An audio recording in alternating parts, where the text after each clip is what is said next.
Communication today की webinar श्रृंखला की स्वर्ण जयंती पर आप सभी का हार्दिक स्वागत, अभिनंदन। और आज के इस आयोजन की शुरुआत हम करेंगे सरस्वती वंदना से। और सरस्वती वंदना के लिए मैं आमंत्रित कर रहा हूं डॉक्टर उषा साहनी, जो मेरठ में शहीद Mangal Pandey PG girls college में अंग्रेजी की व्याख्याता हैं, स्वयं लेखिका और कवयित्री के रूप में चर्चित हैं। 3 काव्य संग्रह आपके प्रकाशित हो चुके हैं।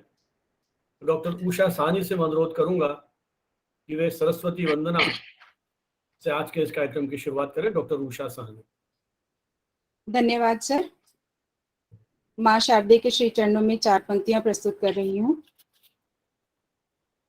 या कुंदी तु तुषार हार धवला, या शुभ्र वस्त्रावृता,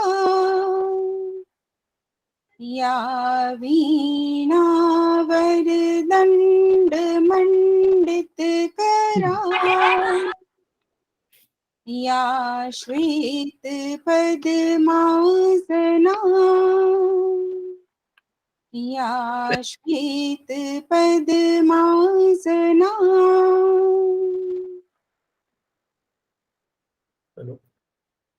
We all are fortunate to gather once again here, and the most pleasant news today is that the way the communication journal, the media journal, has completed 25 years. That silver jubilee we have done in 2021, and today it's the golden jubilee of this webinar platform. The entire credit, all the efforts that have been put by Professor Sanjeev Bhanawat has really shown the rainbow colors that we all are assembling on this platform since long. And we started on 2nd of October 2020, and today we have completed this is the 50th webinar, and that's why this is our golden jubilee. So a lot of congratulations and good wishes to Professor Sanjeev Bhanawat, who has given this platform for all the academicians, media practitioners, and the students and research scholars to come along for the same purpose and join hands so that we can do something better for this intellectual fraternity.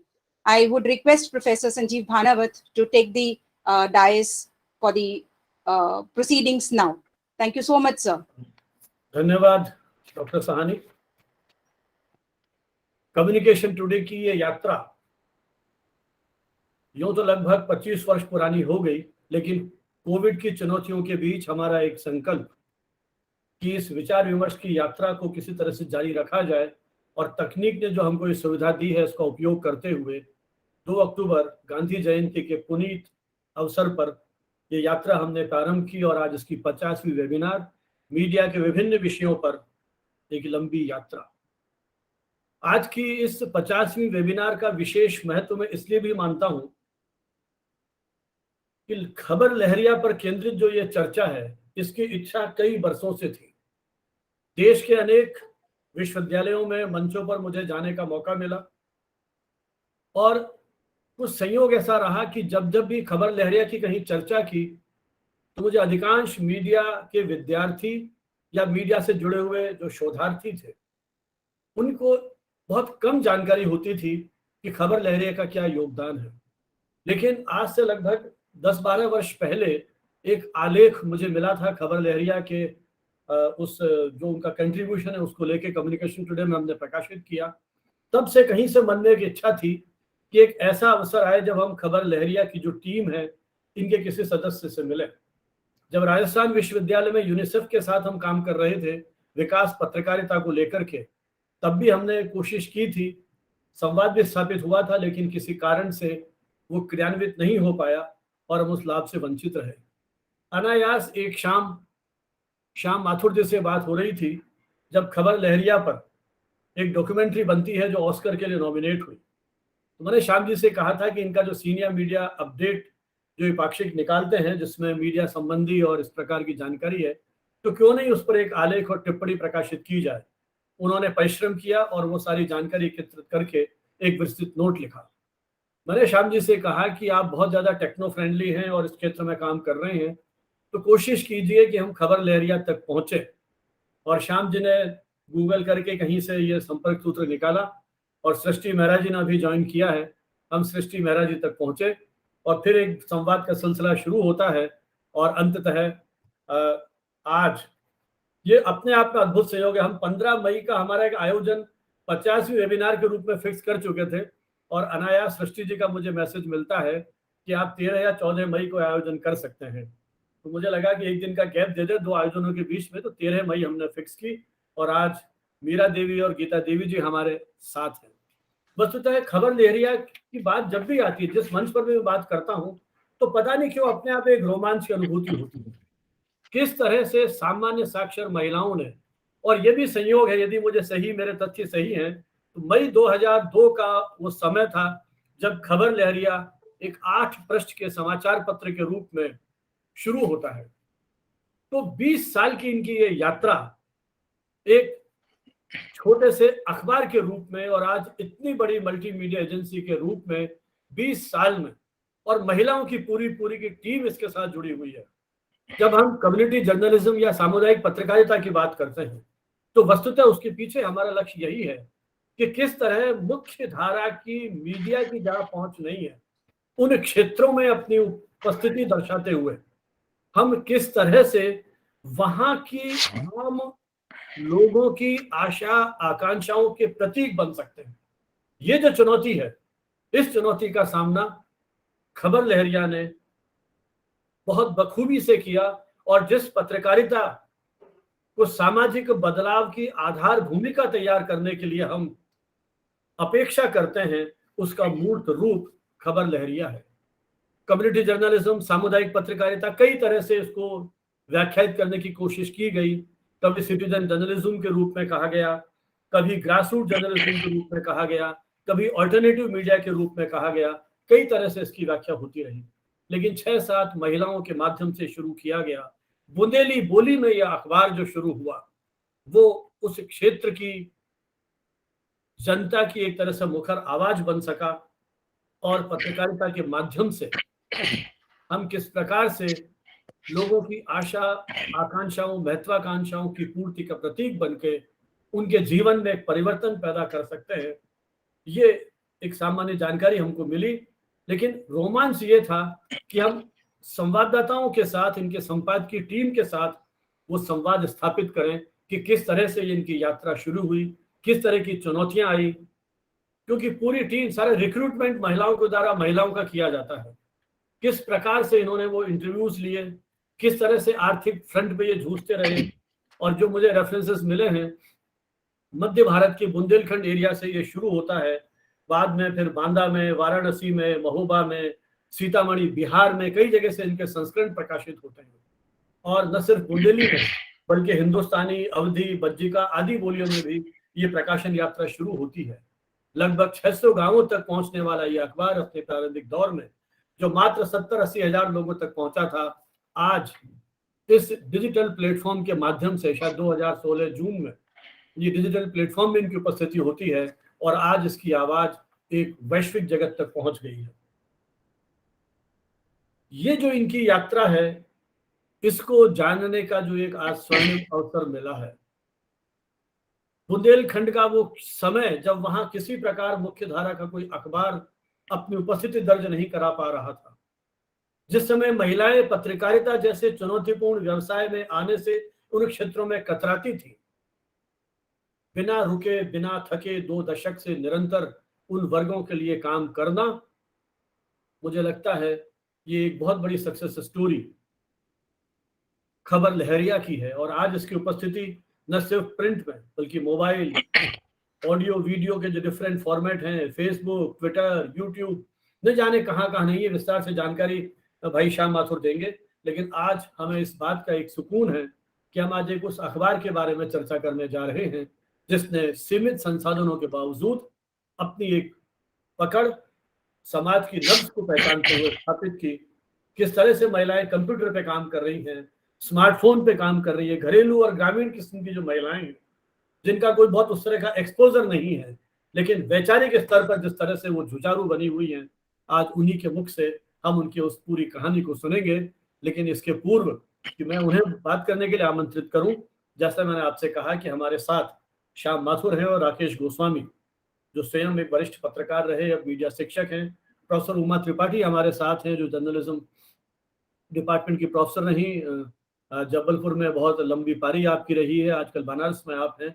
और भी हमारे बहुत सारे मित्र हैं, संजीत खजूरिया जी मुझे दिख रहे हैं, उड़ीसा से भूषण जी हमारे साथ हैं।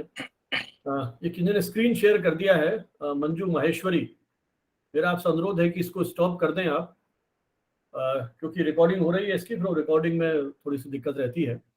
तो देश के अनेक अंचलों से हमारे मित्र जुड़े हैं जो इस चर्चा में सहभागी बनेंगे। करीब 229 रजिस्ट्रेशन हमारे हुए हैं। श्याम माथुर, जैसा मैंने आपसे कहा कि स्वयं एक पत्रकार हैं, पत्रकारिता और फिल्म विषय की इनकी करीब 4 पुस्तकें प्रकाशित हो चुकी हैं। 2 पुस्तकों को भारत सरकार से पुरस्कार मिल चुका है, भारतेंदु हरिश्चंद्र पुरस्कार और गृह मंत्रालय का पुरस्कार। भारत के राष्ट्रपति प्रतिभा पाटिल जी ने उन्हें सम्मानित किया था। आजकल फ्रीलांसर के रूप में ये व्यस्त हैं, कार्य कर रहे हैं। और जैसा मैंने आपसे कहा कि सिने मीडिया अपडेट इनका वो पाक्षिक है, जिसके माध्यम से वो इस प्रकार की वैचारिक किस्म की सामग्री जो है वो प्रस्तुत कर रहे हैं। और इनकी जो टिप्पणी खबर लहरिया पे थी, वो भी काफी चर्चित और लोकप्रिय रही है।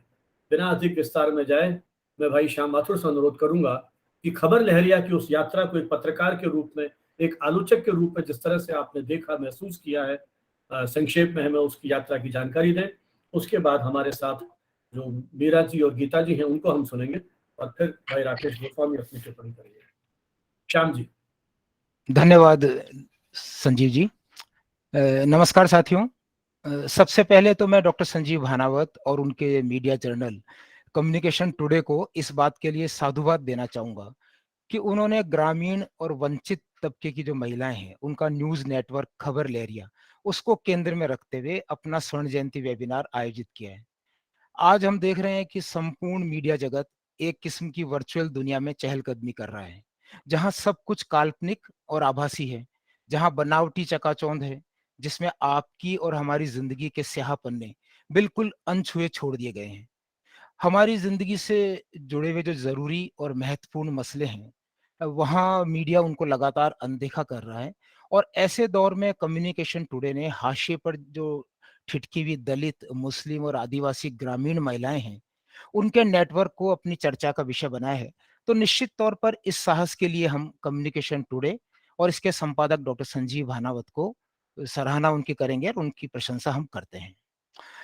साथियों, अब असली सवाल पर आते हैं, और वो ये सवाल ये है कि आखिर वो कौन सी खूबी है जिसकी वजह से आज हम खबर लहरिया पर चर्चा करने के लिए कम्युनिकेशन टुडे के प्लेटफॉर्म पर इकट्ठा हुए हैं। मेरा मानना है कि ऐसे दर्जनों मीडिया प्लेटफॉर्म हैं जो स्वतंत्र पत्रकारिता की राह पर मजबूती से आगे बढ़ रहे हैं। खासकर वेबसाइट्स, कुछ अखबार और टीवी चैनल भी ऐसे हैं। हजारों बहादुर फ्रीलांस रिपोर्टर हैं जिन्होंने धमकियों, चेतावनियों के आगे झुकने से इनकार किया, भले ही वे सबसे असुरक्षित हैं। और इनमें से ही एक है खबर लहरिया। दरअसल खबर लहरिया महिलाओं के बुलंद हौसलों की एक अनूठी कहानी है। मेरा मानना है कि ये एक ऐसी जीती जागती दास्तान है जो हमें बताती है कि जब तक मीडिया में स्थानीय जन सरोकारों से जुड़े मुद्दों को स्थान नहीं दिया जाता, तब तक उस मीडिया का होना ही बेमानी है। यही बात खबर लहरिया को खास बनाती है। और इसी खास बात को अगर आगे बढ़ाएं तो खबर लहरिया की जो टीम है, महिला पत्रकारों की टीम, पूरी तरह महिला पत्रकार इस टीम के साथ जुड़े हुए हैं। और इस टीम में साथियों आपको हैरानी होगी जान के कि अनेक महिलाएं ऐसी हैं जो 5वीं या 7वीं क्लास तक पढ़ी हैं, और कुछ तो ऐसी है जिन्होंने शायद कभी स्कूल की शक्ल भी नहीं देखी।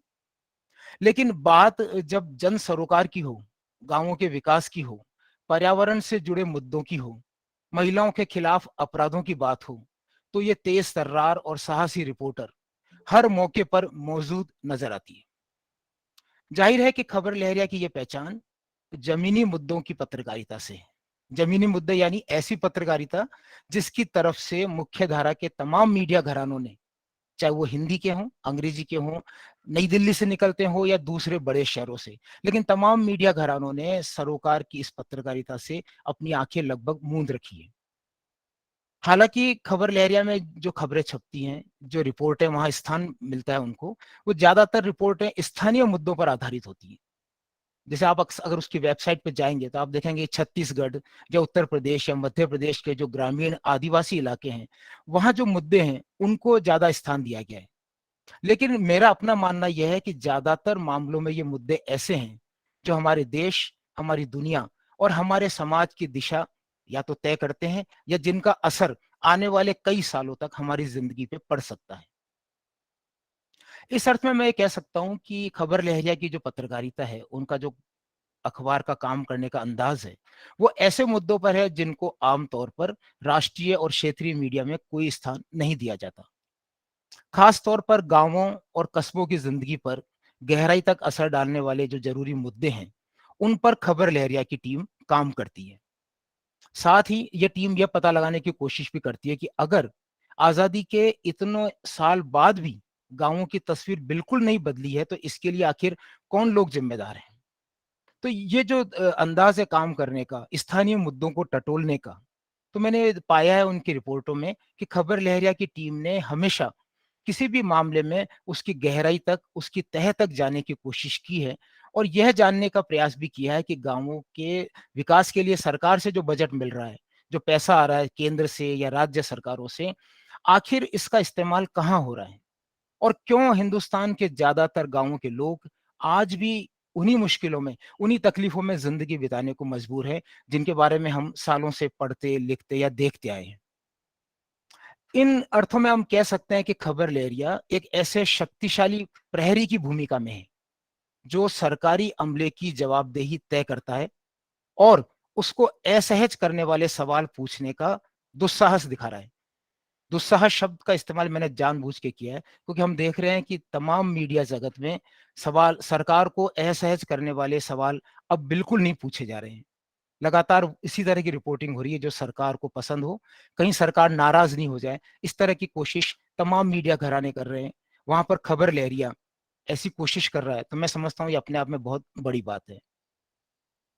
इस वेबिनार के सिलसिले में मैंने खबर लहरिया की वेबसाइट को अच्छी तरह पढ़ा, तो ये वेबसाइट हमको बताती है और इस पे लिखा है साफ साफ कि खबर लहरिया का जो अनोखापन है वो न केवल उसके पत्रकारों से है, बल्कि उसकी पत्रकारिता की वजह से भी है। यानी ये दुनिया में अकेला ऐसा न्यूज नेटवर्क है जिसे सिर्फ महिलाएं चलाती हैं। ये महिलाएं दलित, मुस्लिम, आदिवासी और पिछड़ी मानी जाने वाली जातियों से हैं। कितनी बड़ी बात, आप इसको समझ के देखिए। तो खबर लहरिया की जो एक अलग पहचान और जो उसकी लोकप्रियता है, उसका एक बड़ा कारण शायद इसमें छपने वाली स्थानीय खबरें हैं। चूंकि ये खबरें मीडिया में और कहीं स्थान नहीं मिलता, टीवी नेटवर्क पर, टीवी चैनल्स पर या बड़े अखबारों में या यूट्यूब पे, इंटरनेट पे, वहां इनको जगह नहीं मिलती। उन खबरों को खबर लहरिया की टीम तलाशती है, उनकी गहराई तक जाती है और अपने पोर्टल के जरिए और अपने बाकी प्लेटफॉर्म्स के जरिए लोगों के सामने पेश करने की वो कोशिश करती है। जैसा कि संजीव जी ने भी बताया कि इसकी खबरें अब डिजिटल, प्रिंट और ऑडियो के माध्यम से लोगों तक पहुंचती रही हैं और प्रिंट के बाद अब ये सिर्फ डिजिटल माध्यम से हमारे बीच में है। फिर भी खबर लहरिया ने खास तौर पर सरकार की जो ग्रामीण विकास की योजनाएं हैं, उन पर लगातार निगाहें रखी है और हर बार, हर हफ्ते या लगभग हर दिन इस तरह की खबरों को अपने पोर्टल पे उन्होंने स्थान दिया है। यहाँ मैं ये भी कहना चाहूंगा कि अपनी प्रतिबद्ध और दायित्वपूर्ण पत्रकारिता के लिए खबर लहरिया को अनेक पुरस्कारों से सम्मानित किया गया है। मार्च 2004 में खबर लहरिया को मीडिया फाउंडेशन नई दिल्ली की तरफ से प्रतिष्ठित चमेली देवी जैन पुरस्कार मिला था। एक ग्रामीण और लगभग अनदेखे महिला मीडिया समूह को उत्कृष्ट महिला पत्रकारों के लिए प्रतिष्ठित पुरस्कार मिले, मैं समझता हूं ये पत्रकारिता की जो पुरुष प्रधान दुनिया है, वहां एक बहुत बड़ी कामयाबी है। इसको दर्ज किया जाना चाहिए। इसके अलावा दलित समुदाय के अधिकारों से संबंधित मुद्दों पर रिपोर्टिंग के लिए इस समूह के 3 सदस्यों को 2004 में दलित फाउंडेशन से फेलोशिप भी मिली थी। और जैसा कि भानावत जी ने भी जिक्र किया कि हाल ही खबर लहरिया पर जो एक डॉक्यूमेंट्री बनी है, राइटिंग विथ फायर, उसको ऑस्कर पुरस्कारों के लिए नॉमिनेट किया गया।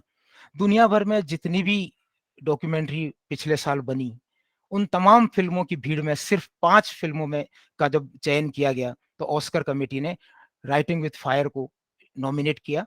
हालांकि इस डॉक्यूमेंट्री को पुरस्कार नहीं मिला, लेकिन इसके बहाने दलित महिलाओं का जो ये समूह है, इसकी रोमांचक दास्तान मैं समझता हूँ पूरी दुनिया तक पहुंची।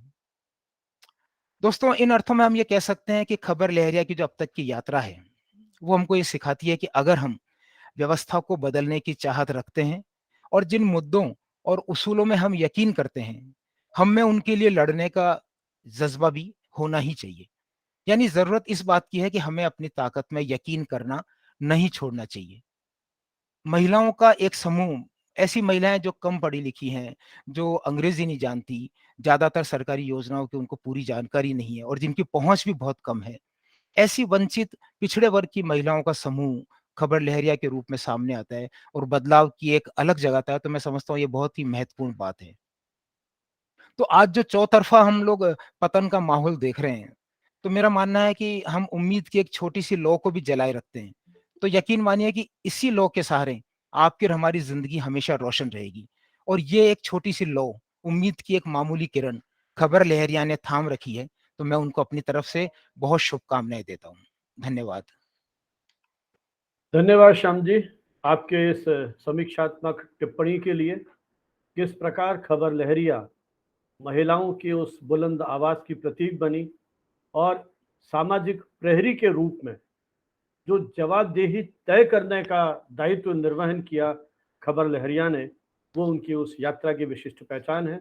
उन आदिवासी, पिछड़ी और मुस्लिम महिलाओं ने, जिनके पास पत्रकारिता का व्यावसायिक प्रशिक्षण नहीं था, उन्होंने किस तरह से खबरों की इस दुनिया में खोजी और शोधपूर्ण पत्रकारिता करते हुए उन अनछुए पहलुओं पर जो विचारात्मक टिप्पणियां की है, वो उनकी सफलता की एक अद्भुत कहानी है।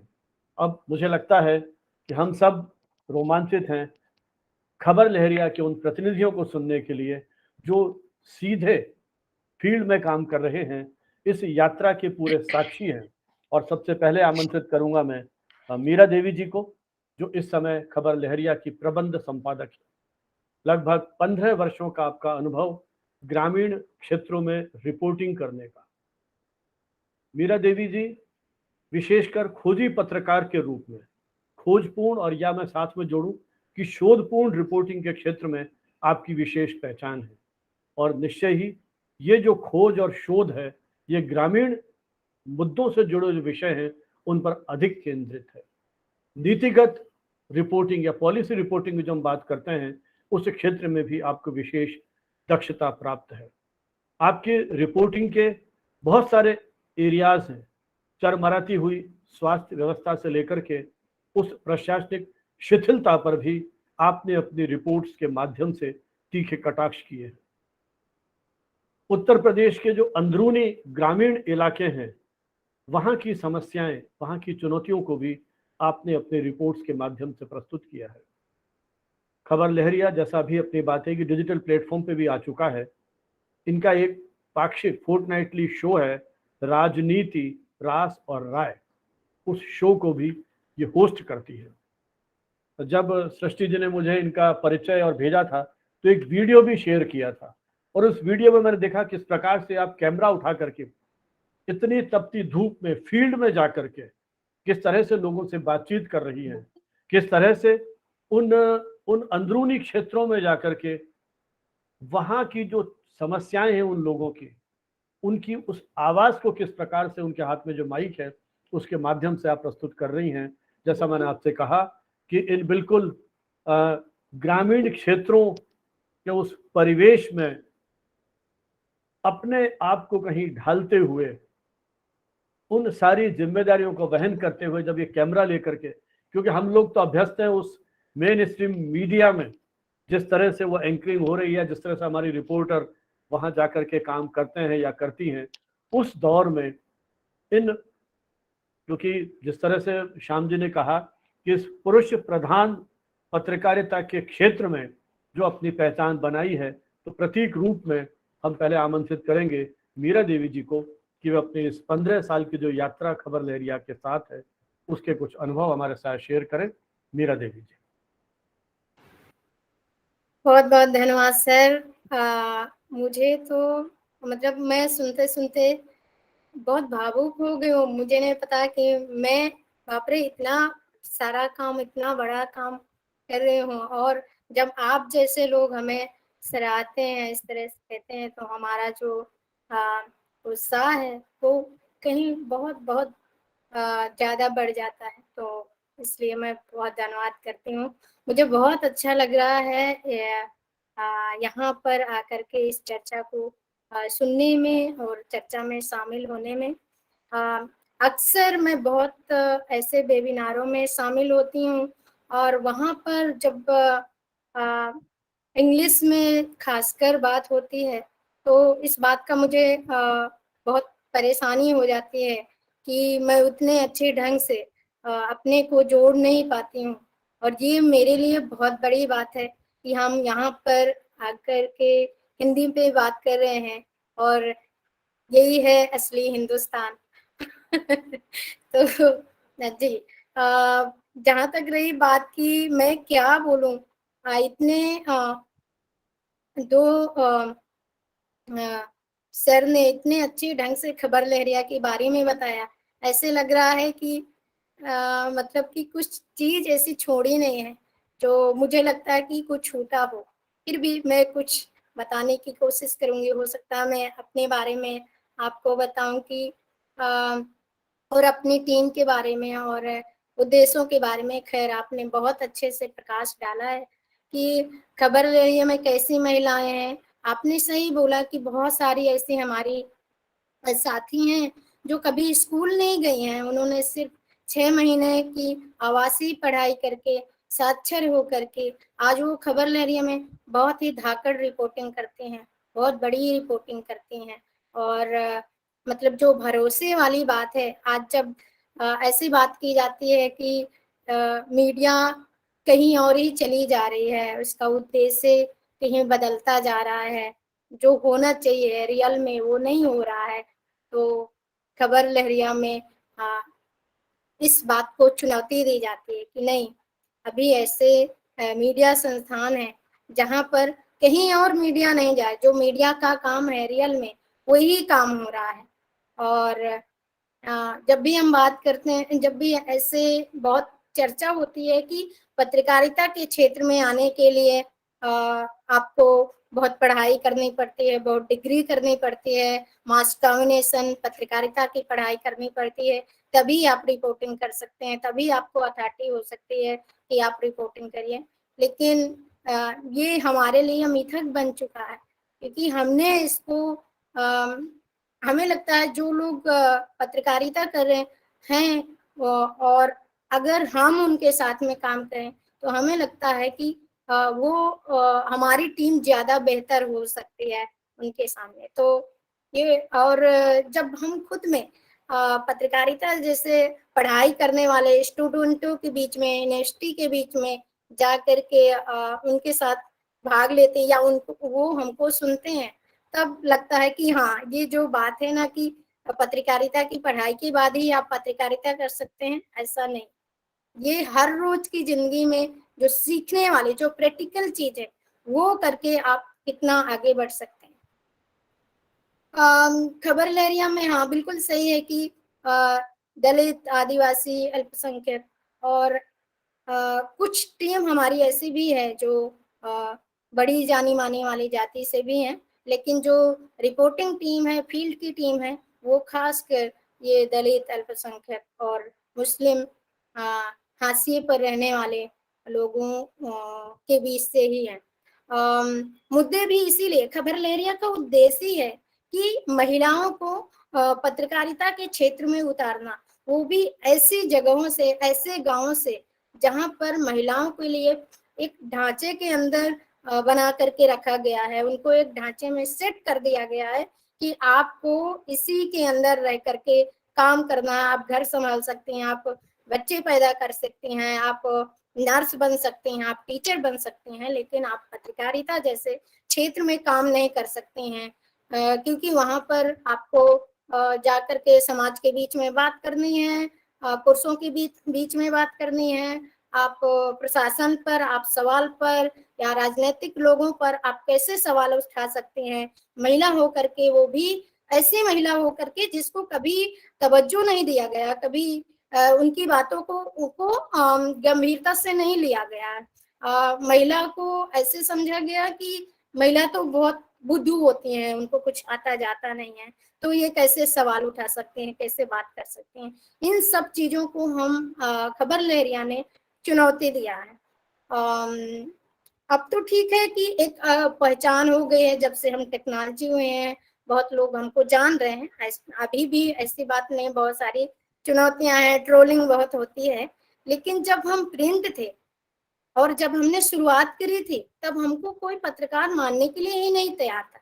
लोग कहते थे कि अगर हम जाएं तो लोग बात ही नहीं करते थे, या फिर कहते थे कि महिलाएं कभी पत्रकार होती नहीं थी, या फिर हमें ही सजेस्ट करते थे कि आप ऐसा करो कि पता नहीं आपके घर के लोग कैसे हैं कि आपको ऐसे छोड़ दिया है, आप चाहे जहां भी जाएं।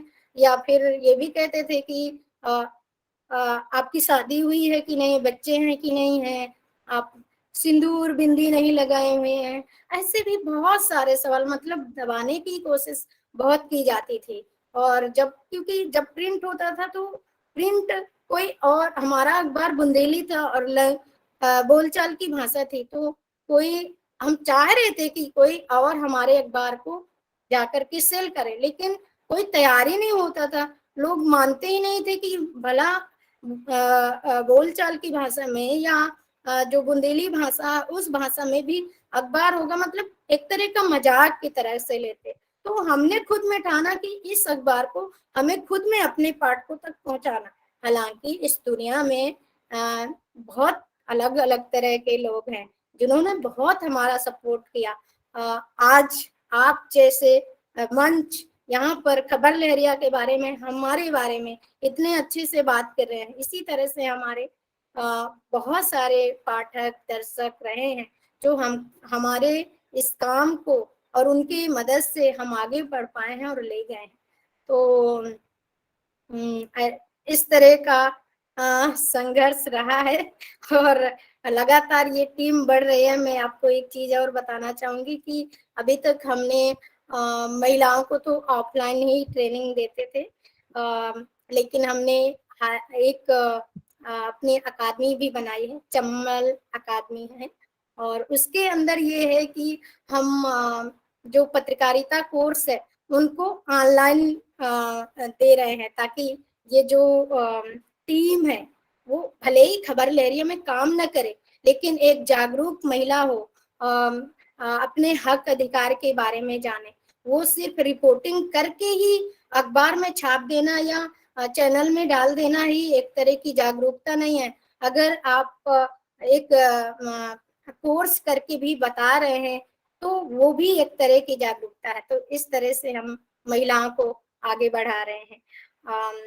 गीता, मैं चाहूंगी कि क्योंकि हमारे पास सीमित समय है 15 मिनट, और हम खबर लहरिया को 20 साल हो चुके हैं, तो 20 साल का सफर तो 15 मिनट में बता पाना थोड़ा समय का बंधन है, इसलिए मैं गीता को चाहूंगी कि अगर वो भी कुछ इसमें जोड़ सके तो अच्छा होगा। गीता। नहीं, गीता जी को आमंत्रित करें, उसके पहले मैं उनका थोड़ा परिचय दूंगा। धन्यवाद मीरा जी, आपकी एक एक शब्द में ऐसा महसूस हो रहा था जैसे मन से निकला हुआ है। 15 साल आपने इस अखबार को अपने जीवन के दिए और इसका पूरा प्रबंधन आप संभाल रही हैं, और अब चंबल अकादमी के सहयोग से या उसका जो भी रजिस्ट्रेशन आपका हुआ है उसके माध्यम से आपने एक बहुत महत्वपूर्ण काम किया है, महिलाओं को ऑनलाइन जर्नलिज्म की ट्रेनिंग देने का। हमारे साथ डॉक्टर रजनी यादव अभी भी जुड़ी हैं, जो इग्नू की स्टूडेंट रही हैं, पीएचडी वहीं से किया है। तो मेरे ख्याल जो बड़े बड़े विश्वविद्यालय शायद काम पता नहीं कर पा रहे हैं कि नहीं कर पा रहे हैं, लेकिन आपने अपने सीमित संसाधनों में न सिर्फ अखबार की पहचान बनाई है, बल्कि उसके लिए सेकंड, थर्ड, फोर्थ लाइन भी आप तैयार कर रहे हैं प्रशिक्षण के माध्यम से। और जैसा बार बार इस बात को रेखांकित किया गया कि समाज का जो मार्जिनलाइज्ड ग्रुप है, जो एक तरह से उपेक्षित वर्ग है, वहां की महिलाएं जब मेन स्ट्रीम में आती हैं, जिनके पास संसाधन है, शहरी जीवन में है, फॉर्मल प्रशिक्षण है, किताबें पढ़ रखी है, इंटर्नशिप हो रही है, वो तो ठीक है अपनी पहचान बना लेंगे, लेकिन आपने जिस तरह से उन दबे कुचले उपेक्षित जीवन में से जो एक तरह से रस पैदा किया है और जुनून पैदा किया है, मुझे लगता है एक बहुत अच्छे शब्द का प्रयोग आपने किया, भरोसे की पत्रकारिता। खबर लहरिया के माध्यम से एक एक शब्द, क्योंकि हमारे यहाँ तो अक्षर को ब्रह्म कहा गया है, तो शब्दों की और अक्षरों की साधना जो आपने की है, यही कारण है कि आपकी इस 20 साल की यात्रा में राष्ट्रीय अंतर्राष्ट्रीय स्तर पर इस पत्र को सम्मान मिला है। ये बात आपने अपने अनुभवों के विविध अनुभव हमारे साथ शेयर किए। इस चर्चा के अंत में कोई हमारे जो पार्टिसिपेंट्स हैं वो लगातार देख रहा हूँ चैट बॉक्स में भी बात की जा रही है और अपनी टिप्पणियां भी हमारे मित्र कर रहे हैं, तो उसमें और अधिक विस्तार से बात करेंगे। और अब मैं गीता देवी जी जो चीफ रिपोर्टर हैं, रिपोर्टिंग की बात हो रही थी अभी, तो एक चीफ रिपोर्टर के रूप में आपके क्या अनुभव रहे? उनका भी बहुत लंबा एसोसिएशन, जुड़ाव खबर लहरिया के साथ है। 2009 में तो करीब करीब 12-13 साल आपको इस पत्र के साथ हो गए हैं, और विशेषकर आप पर्यावरण के जो मुद्दे हैं उस पर लिख रही है। देखिए, पर्यावरण पर लिखना भी मुझे लगता है बहुत बड़ी चुनौती है। हमारे यहाँ तो एनवायरनमेंट जर्नलिज्म एक बीट के रूप में, और कई जगह इस तरह की जो हम साइंस जर्नलिज्म की बात करते हैं उसमें एक पेपर के रूप में आज एनवायरनमेंट जर्नलिज्म की बात की जा रही है। तो एनवायरनमेंट और क्लाइमेट जस्टिस, ये दो आपके मुख्य एरिया हैं। इसी तरह से जो माइग्रेट हो रहे हैं लोग, आप उनकी जो प्रॉब्लम्स हैं उनको लेकर के भी आपने काफ़ी संवेदनशील स्टोरीज जो की हैं, और विशेषकर जो हम बात अभी कर रहे थे, जो इन्वेस्टिगेशन की बात है, जो खोज और शोध और अनुसंधान का जो तत्व जुड़ा हुआ है, वो आपकी रिपोर्ट के साथ मुख्य रूप से है। और गूगल न्यूज़ इनिशिएटिव शॉर्ट, इसके माध्यम से आपने अपनी नेशनल और इंटरनेशनल, राष्ट्रीय अंतर्राष्ट्रीय स्तर पर एक पहचान बनाई है। तो खबर लहरिया ने गीता जी को और गीता जी ने खबर लहरिया को एक कहना चाहिए कि बहुत कुछ योगदान दिया है इनके उसको निखारने में। तो मैं चाहूँगा कि चीफ रिपोर्टर के रूप में लगभग आपके 10-12 वर्षों का जो जुड़ाव खबर लहरिया के साथ रहा, वो अनुभव हमारे साथ शेयर करें। गीता देवी जी, आप माइक अपना अनम्यूट कीजिए पहले, माइक। गीता जी, माइक आपका, आवाज नहीं आ रही है अभी भी।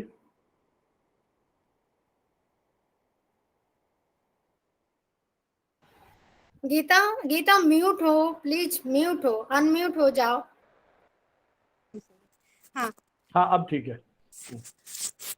बहुत बहुत धन्यवाद सर, इतना अच्छा मौका देने के लिए, हमें भी बोलने का मौका मिला।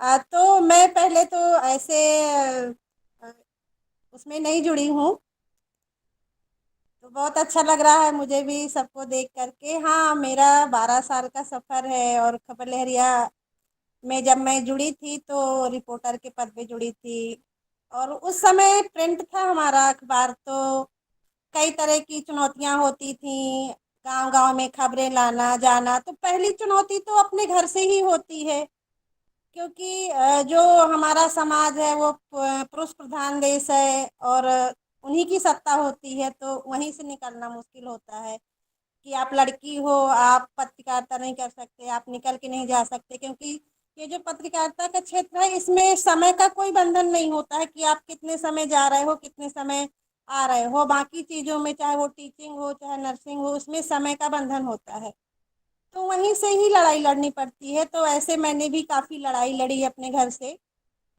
निकलने के लिए, लेकिन मुझे बहुत खुशी थी जब मैंने खबर लहरिया के बारे में सुना था कि मैं भी बाहर निकलूं और काम करूं। काफ़ी लड़ाई लड़ने के बाद मैं खबर लहरिया में आई और मैंने काम करना शुरू किया। काम के दौरान भी अलग अलग तरह की चुनौतियां होती हैं, और आज भी हैं, क्योंकि हम जिस तरह की रिपोर्टिंग करते हैं, ग्राउंड रिपोर्टिंग होती है, दूर के क्षेत्र होते हैं, तो कई बारी धमकियां भी मिलती हैं, कई बारी खबरें ना छापने के लिए भी बोला जाता है, क्योंकि जो हम रिपोर्टिंग करते हैं वो अन्य पत्रकारों से अलग होती है। जैसे कि आपने बहुत अच्छे से बताया ही है कि खबर लहरिया के बारे में क्या क्या होता है, तो इस तरह से रहा। और हाँ, अब मैं पर्यावरण की स्टोरियाँ कर रही हूँ, क्योंकि कुछ समय पहले हमारी बीटें बांटी गई थी, तो बीट बाई स्टोरिंग है। और पर्यावरण में तो बुंदेलखंड आप जानते ही हैं कि कई तरह के नामों से जाना जाता है, चाहे यहाँ का खनन हो, चाहे यहाँ का सूखा हो, बहुत अलग अलग चीज़ें हैं। तो इस तरह से मैं रिपोर्टिंग करती हूँ और अच्छा लगता है।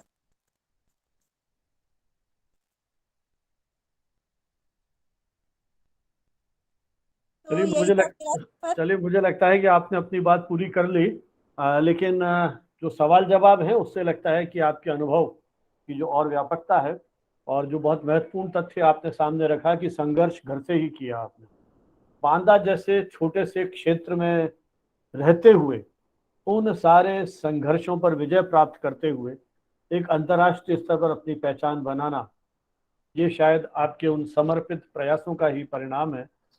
और जो आपने कहा कि लीक से हटके, और पर्यावरण, सबसे बड़ी चिंता ही आज पर्यावरण की हो रही है, चाहे हमारा देश है चाहे अंतर्राष्ट्रीय दुनिया है, वहाँ मानवीय अस्तित्व के सामने ही एक तरह से संकट है। तो इस प्रकार के लीक से हट करके चुनौतीपूर्ण विषयों पर आप लिख रही हैं, ये अपने आप में एक बहुत बड़ी उपलब्धि है। इसके पूर्व के इस सत्र को अपन चर्चा के लिए आमंत्रित करें। हमारे साथ प्रोफेसर राकेश गोस्वामी, जो इस समय भारतीय जनसंचार संस्थान का जम्मू परिसर में क्षेत्रीय निदेशक के रूप में काम कर रहे हैं, और लंबा अनुभव आपका, लगभग 20 वर्षों का अनुभव पत्रकारिता की दुनिया से रहा, प्रिंट इलेक्ट्रॉनिक दोनों ही माध्यमों में।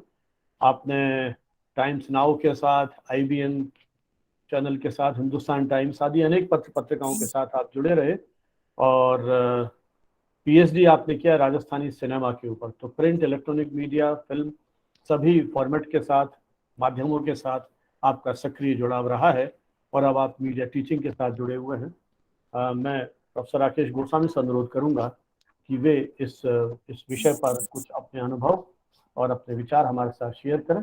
उसके बाद ये सत्र चर्चा के लिए खुला है।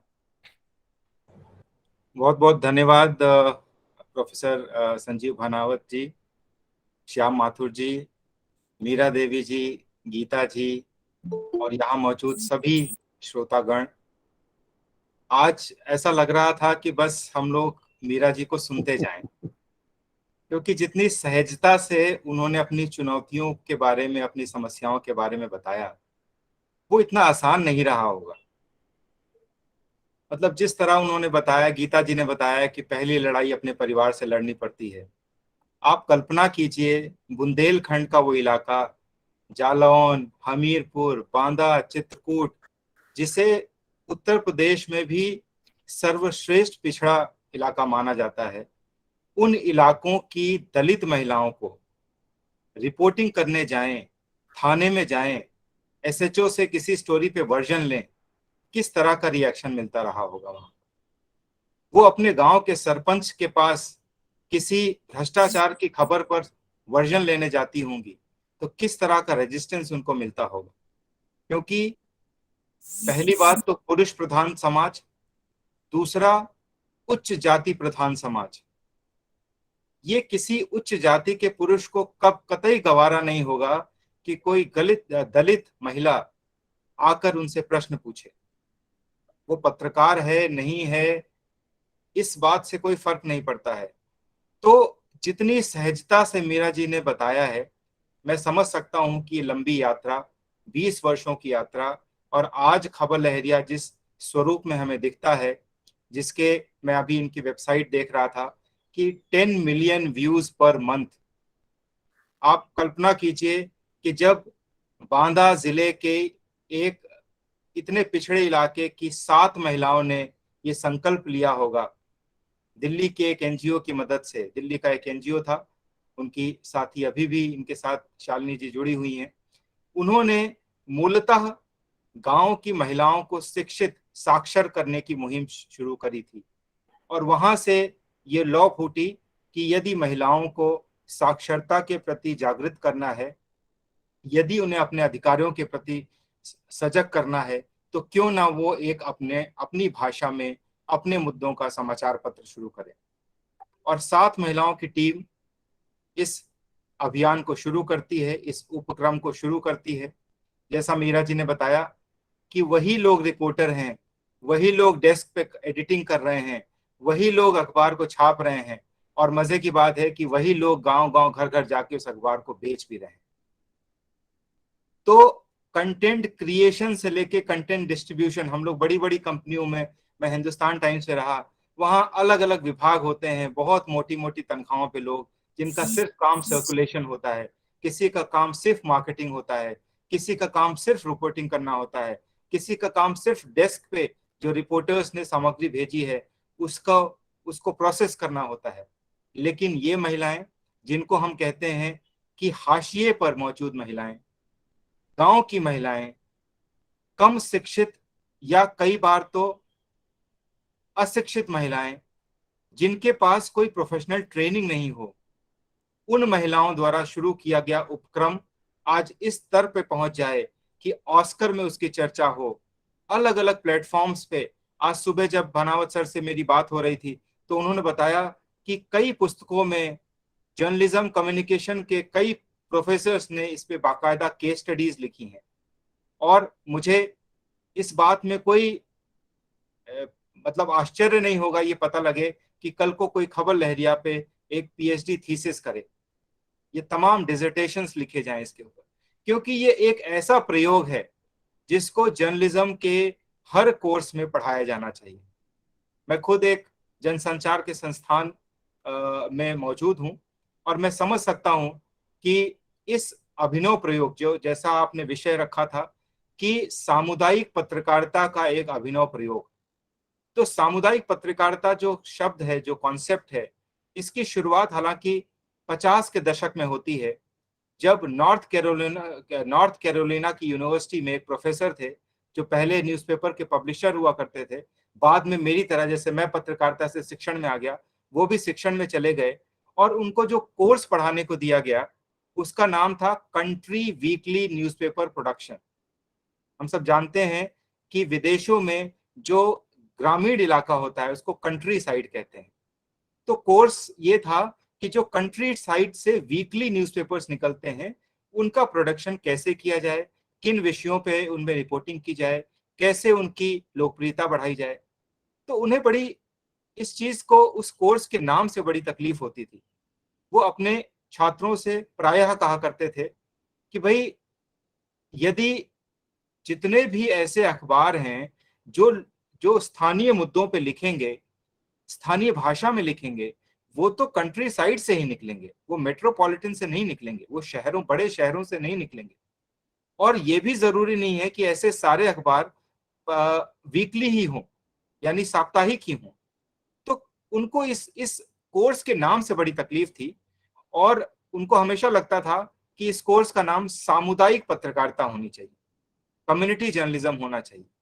ऐसा जर्नलिज्म जो एक कम्युनिटी के द्वारा किया जाता है, कम्युनिटी के लिए किया जाता है और कम्युनिटी के बारे में किया जाता है, यानी अ journalism by the community, for the community end of the community. और वहां से ये जो कम्युनिटी जर्नलिज्म का कॉन्सेप्ट है निकलता है। बाद में उन्होंने एक पुस्तक भी लिखी इसी नाम से 1961 में, बहुत मशहूर हुई। और उस पुस्तक के प्रेफेस में उन्होंने कहा कि कम्युनिटी जर्नलिज्म की जो सबसे बड़ी ताकत है वही उसका सबसे बड़ा चैलेंज है, वही उसकी सबसे बड़ी चुनौती है। और वो क्या है? वो ये है कि जो सामुदायिक पत्रकारिता करने वाला पत्रकार है वो अपने ऑडियंस के साथ बेहद नजदीक होता है।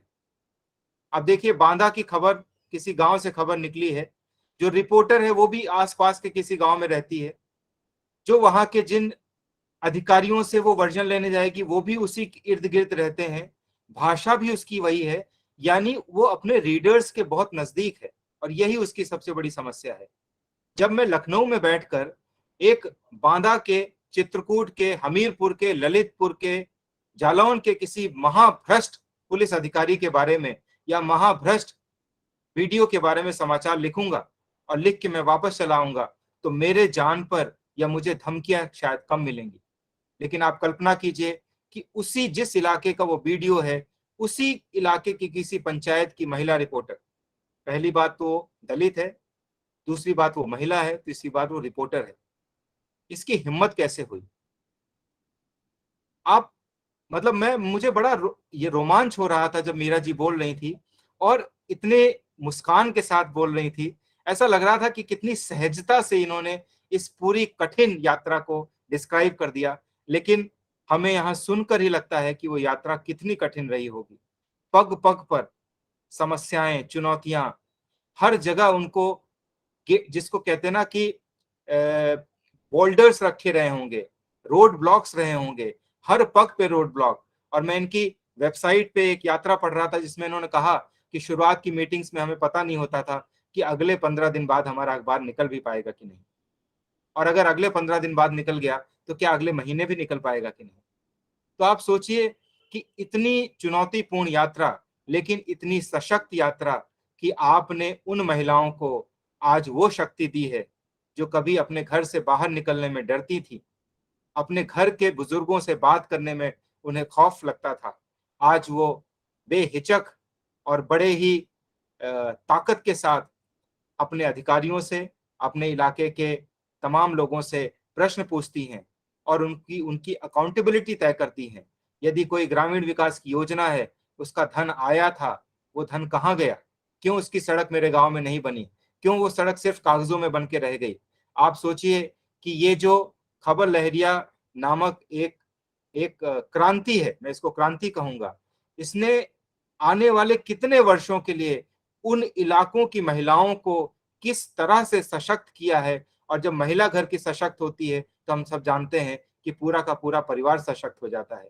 तो ये जो उपक्रम मई 2002 में शुरू हुआ 7 महिलाओं के साथ, धीरे धीरे 6000 कॉपी उसकी छपने लगी, उसका कितना इम्पैक्ट हुआ होगा आज, इस बात की हम लोग कल्पना भी नहीं कर सकते हैं उन इलाकों में। और अब तो मुझे आज जैसे श्याम जी ने बताया कि ये अपने इलाकों से इतर मध्य प्रदेश में भी, बिहार के भी, मतलब वो जो उन इलाकों से जुड़ते हुए दूसरे राज्यों के, क्योंकि हम जानते हैं कि बुंदेलखंड जो है वो चारों तरफ मध्य प्रदेश से घिरा हुआ है, इधर बिहार का भी कुछ हिस्सा लगता है, झारखंड का भी कुछ हिस्सा लगता है।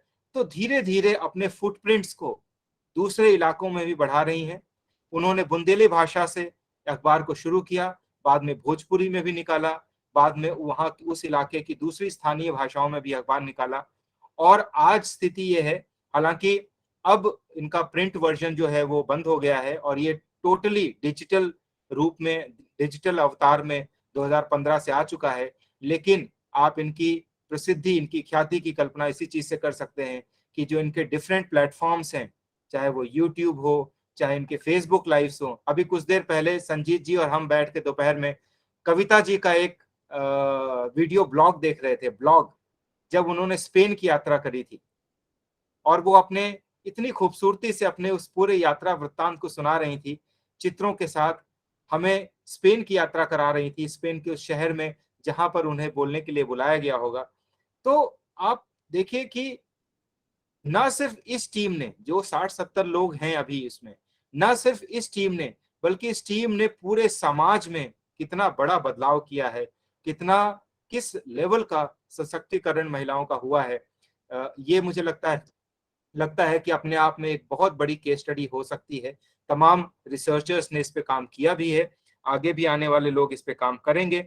और हमें लगता है कि मैं भी, जैसे मीरा जी आप मैनेजिंग एडिटर हैं, तो मैं भी एक अखबार का एडिटर था शिक्षण में आने से पहले राजस्थान में, और मैं जानता हूं कि रिपोर्टर्स को, हमारे यहाँ अगर किसी महिला रिपोर्टर को रात की किसी स्टोरी पर असाइनमेंट पे भेजा जाता था तो तमाम तरह के बहाने होते थे, नहीं नहीं ये सेफ नहीं है, ये नहीं है। और मैं आपकी वेबसाइट पे देखता हूँ कि महिलाएं बाढ़ में नाव में बैठ के भी रिपोर्टिंग कर रही हैं, वो थाने के बाहर खड़े होकर भी रिपोर्टिंग कर रही हैं। तो आप देखिए कि जो सो कॉल्ड तथाकथित पढ़ा लिखा शिक्षित समाज है, वहां से आने वाली महिलाओं की जो हिम्मत है, और आपके जो परिवार में जिनको आप कहती हैं कि थोड़ा प्रशिक्षण दिया है, मुझे लगता है कि उन महिलाओं को इन मेन स्ट्रीम जर्नलिज्म के न्यूज रूम्स में आके इनको प्रशिक्षण देना चाहिए कि भाई कैसे दमदारी से, ताकत के साथ, हिम्मत के साथ रिपोर्टिंग की जाती है। आप महिला हैं या पुरुष हैं, इससे कोई फर्क नहीं पड़ता है। तो मुझे लगता है कि और ये बड़ी एक बहुत सुखद कोइंसिडेंस है कि मैंने जब भानावत सर के साथ MGMC कोर्स में एडमिशन लिया था, मेरे गुरु हैं भानावत सर, इन्हीं के अंडर मैंने PhD भी की है, और मैं हमेशा इनका अनुग्रहित रहता हूं कि इनके प्रेरणा की वजह से ही मैं आज शिक्षण में आ पाया हूं। जो भी मैं आज हूं सब इनकी प्रेरणा की वजह से है। तो मुझे याद है कि हम लोग जब सर के कमरे में राजस्थान यूनिवर्सिटी में बैठते थे, तो मुझे लगता है शायद 2013 या 14 में पहली बार खबर लहरिया का जिक्र आया था, और मैं 2005 तक लखनऊ हिंदुस्तान टाइम्स में काम करता था। आपका उपक्रम 2002 में शुरू हुआ 2005 तक लखनऊ के इतने बड़े अखबार में हम नहीं जानते थे कि खबर लहरिया क्या है। तो आप सोचिए कि आपने कितनी लंबी यात्रा तय की है। 2011, 12 में, 13 में शायद हम लोग चर्चा करते थे सर से कि सर ने मुझे किसी शायद पीएचडी वाइवा में कहीं उत्तर प्रदेश गए थे, तब उन्होंने इसके बारे में सुना, और तब से हम लोग कोशिश करते थे कि मैं अक्सर कहता था कि सर किसी ना किसी को बुलाइए और वो हम लोगों से बात करे, हमें बताए कि जर्नलिज्म कैसे किया जाता है। ठीक है, हम लोग एक साइंटिफिक तरीके से जर्नलिज्म पढ़ाते हैं, लेकिन जो हिम्मत, जो ताकत, जो सशक्तिकरण आपके पास है, शायद हमारे न्यूज रूम्स में या हमारे क्लासरूम से नहीं होता है। और कितने दिनों तक इस प्रयास के बाद वो आज फलीभूत हुआ, और क्या खूब मौके पे फलीभूत हुआ। जब कम्युनिकेशन टुडे के 25 वर्ष पूरे हो चुके हैं, जब कम्युनिकेशन टुडे वेबिनार सीरीज की 50वीं आज श्रृंखला हो रही हो, ऐसे मौके पर मतलब मुझे नहीं लगता कि इससे बेहतर कोई विषय और इससे बढ़िया कोई वक्ता हो सकते थे। जब हम आज मैं आपका पुनः, श्याम जी का और भानावत सर का पुनः धन्यवाद करूंगा कि आपने इतने अच्छे मौके पर इतने महान पत्रकारों से रूबरू होने का हमें मौका दिया, और हम इनसे इतनी प्रेरणा ले सकते हैं, इतनी ज्यादा प्रेरणा ले सकते हैं। हम लोग ट्रेंड जर्नलिस्ट हैं, तथाकथित ट्रेंड जर्नलिस्ट हैं, लेकिन बावजूद इसके गीता जी की बातों में, मीरा जी की बातों में ऐसा लग रहा था कि हम इनके सामने कितने तुच्छ हैं। तो मुझे लगता है कि हम इन दोनों महान पत्रकारों को थोड़ा और सुने। तमाम हमारे साथी हैं यहाँ, उनके प्रश्न भी होंगे। इसी के साथ मैं एक बार पुनः आपको, मीरा जी और गीता जी और आपके पूरे खबर लहरिया परिवार को बहुत शुभकामनाएं, और इस आशा के साथ कि आप उत्तरोत्तर प्रगति करती रहें, बड़े बड़े आयाम छुएं। जो आज श्याम जी ने आपके पुरस्कारों की फेहरिस्त सुनाई, वो एक किसी दिन दोबारा हम इसी मंच पे बैठे तो इतनी लंबी फेहरिस्त हो कि कोई 10-15 मिनट तक सिर्फ इस बात पे चर्चा होती रहे कि खबर लहरिया को ये पुरस्कार मिले हैं। हालांकि आप किसी भी पुरस्कार की मोहताज नहीं है, लेकिन बावजूद इसके जब अच्छा कार्य होता है, उसका इम्पैक्ट जब समाज में पड़ता है, तो पुरस्कार देने वाली एजेंसियां स्वतः ही मजबूर हो जाती हैं आपको रिकॉग्नाइज करने के लिए, आपके काम को एम्पलीफाई करने के लिए। मैं देखता हूं कि कविता जी तमाम देशों की, मतलब हम तो भारत की बात कर रहे हैं, मैं बता रहा हूं आपको कि चित्रकूट से लखनऊ कितनी दूर है, लेकिन आपके उपक्रम के शुरू होने के 3 साल तक लखनऊ में बैठे लोगों को, पत्रकारों को नहीं पता था खबर लहरिया के बारे में। और आज स्पेन में, मतलब आप देखिए कहां कहां इसकी चर्चा नहीं हो रही है। तो आपको बहुत बहुत शुभकामनाएं, बहुत उज्जवल भविष्य की कामना करते हुए मैं भानावत सर को, श्याम जी को एक बार पुनः धन्यवाद दूंगा कि आपने इस आयोजन पर, खबर लहरिया पर चर्चा करने के लिए इस विषय को चुना। बहुत बहुत धन्यवाद। नमस्कार। चलिए, धन्यवाद गोस्वामी जी।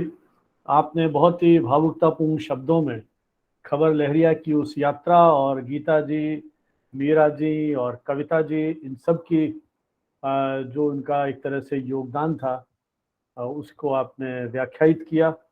मुख्य धारा के मीडिया के उस परिवेश में किस प्रकार से ये छोटे छोटे प्रयत्न अपना एक रास्ता बना रहे हैं, और रास्ता ही क्या बना रहे हैं, बल्कि मैं ये कहूँ कि एक दिशा बोध कर रहे हैं, उसको आपने बहुत सारगर्भित ढंग से प्रस्तुत किया है। और जैसा हम सभी चाहते हैं कि हम हमारे इन दोनों पत्रकार साथियों को और सुने और उनके अनुभवों को, क्योंकि कई बार क्या होता है कि क्योंकि उस तरह का व्यवस्थित प्रवचन की बजाय क्वेश्चन आंसर जब होते हैं तो चीज़ें और निकल करके आती हैं। मैं देख रहा हूँ हमारे कई मित्रों ने चैट बॉक्स में अलग अलग तरीके से आपके इस योगदान को व्याख्यायित किया है।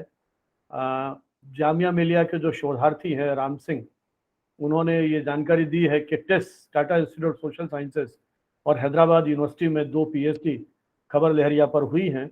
और जो मैं राकेश जी को सुबह जिक्र कर रहा था PhD का, वो वस्तुतः हैदराबाद का ही है। प्रोफेसर कंचन मलिक, जो हमारी बहुत पुरानी परिचित हैं, उनके निर्देशन में वो काम हुआ था।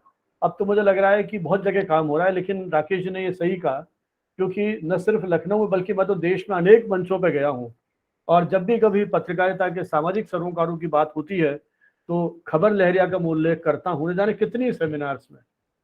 तो ये बात मैं कर रहा हूँ लगभग 10-15 साल, तो उस पुराने वाले दौर में लोग नहीं जानते थे। तो मैं यही कहता था कि जो लोग काम कर रहे हैं हमारी ये विडंबना है कि हम जो राजनीतिक रिपोर्टिंग कर रहे हैं, राजनीतिज्ञों के साथ, आईएएस अधिकारियों के साथ उठ बैठ के जो खबरें ला रहे हैं, हम उनको तो याद करते हैं, लेकिन धरातल पर रह के जो कंट्रीब्यूट कर रहे हैं इस देश के लिए, हम उनको कहीं सहयोग समर्थन नहीं करते हैं।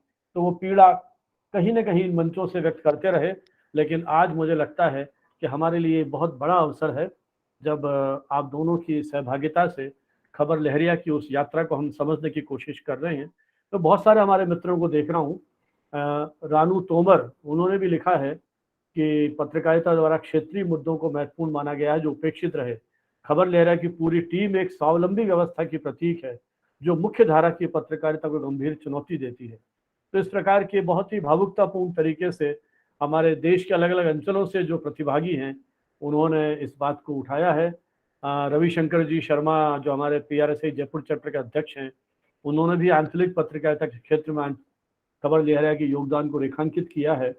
और राम प्रकाश तिवारी जो सुभारती यूनिवर्सिटी में अध्यापन करते हैं, उन्होंने तो यहाँ तक कहा है कि खबर लहरिया पत्रकारिता जनसंचार के पाठ्यक्रम का हिस्सा बन चुका है। तो अलग अलग ढंग से हमारे मित्र ये जानकारी दे रहे हैं। लेकिन सवाल में रानू तोमर ने ही जो, मुझे लगता है कि हम बजाय मैं सवाल यहाँ से पढ़ूं, क्योंकि सभी मित्र उपस्थित हैं, तो अपना वीडियो ऑन करें, अपना परिचय दें और सवाल पूछें। लेकिन प्रोफेसर उमा त्रिपाठी हमारे साथ हैं। जैसा मैंने शुरू में कहा कि वो जबलपुर में पत्रकारिता विभाग में आपकी बहुत लंबी पारी रही है और लगभग 4 दशक तक आपने देश के अनेक मंचों पे मुझे आपके साथ संवाद करने का, सिलेक्शन कमेटी में जाने कहाँ कहाँ आपका सानिध्य और स्नेह मुझे मिलता रहा है। एक अनुज के रूप में आपका जो स्नेह मुझे मिला है।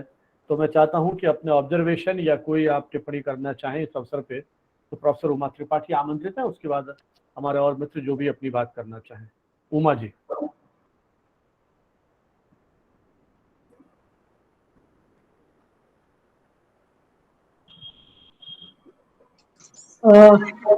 डॉक्टर साहब,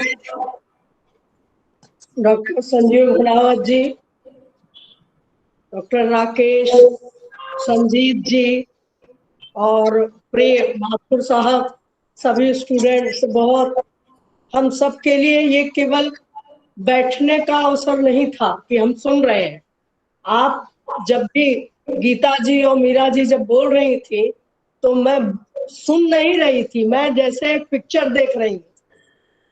मेरे सामने जैसे कोई चलचित्र चल रहा हो, वो सारे संघर्ष, वो सारे चुनौतियां, वो सारी चीजें सामने सामने जा रही थी कि आखिर इन लोगों ने लड़ा कैसे होगा।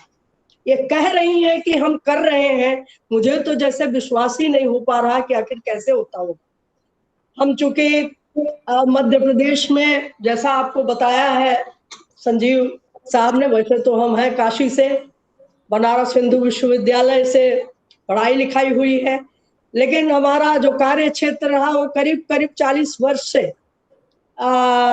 मध्य प्रदेश ही रहा, विशेष रूप से जबलपुर और ये संभाग। मुझे नहीं समझ में आता कभी भी कि ये पत्रकारिता किसके लिए है।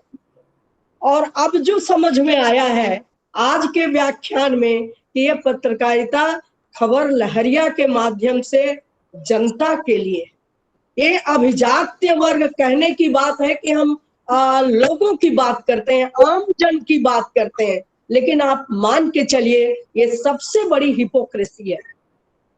ये कहने के लिए मैं माफी चाहती हूँ, मौका दिया था, हम तो ऐसे श्रोता आए थे।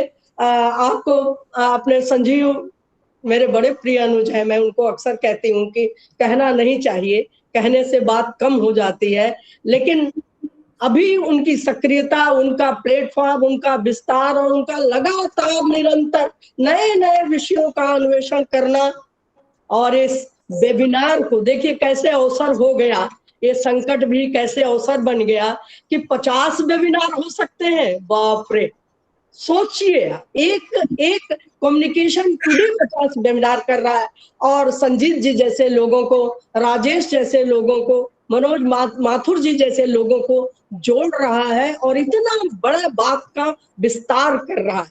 आज ये कल खबर लहरिया तो माध्यम है खाली। तो हमारा ये सोच है कि हमने जब भी पत्रकारों को देखा, जैसे ही वो स्थापित हो जाते हैं वैसे ही वो पत्रकारिता उनके लिए दुकान हो जाती है। नेता से मिलना, पुलिस से मिलना, अधिकारी से मिलना और मिल करके पत्रकारिता का वो नहीं पट्टा डाल करके और अपना काम कराना, अपने स्वार्थ का साधन करना हो जाता है। ये बहुत कड़े शब्द है, लेकिन अब इन्हीं कड़े शब्दों पर आना पड़ेगा। हम लोगों ने बहुत महिमा मंडित किया है, हम शिक्षण में हैं। ये एक अलग सी बात होती है कि पत्रकारिता से शिक्षण, शिक्षण से पत्रकारिता, लेकिन वो चलता रहता है। हम भी इसी समाज में इर्द गिर्द घूम रहे हैं।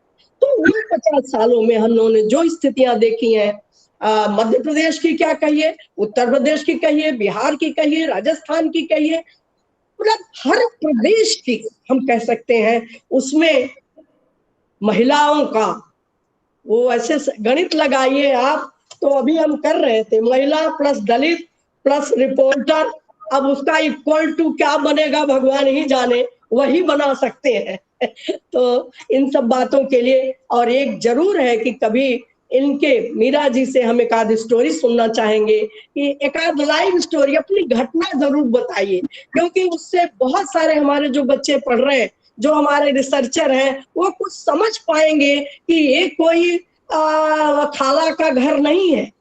यहाँ तो अभी भी वही स्थिति है कि आप अपना सर रखिए और तब अंदर आइए। हमारे खाला, जिनके खालाएं हैं, वो वहां जाते रहे, वहां रहते रहे, लेकिन ये पत्रकारिता खाला का घर नहीं है, ये आज भी चुनौतियों का है।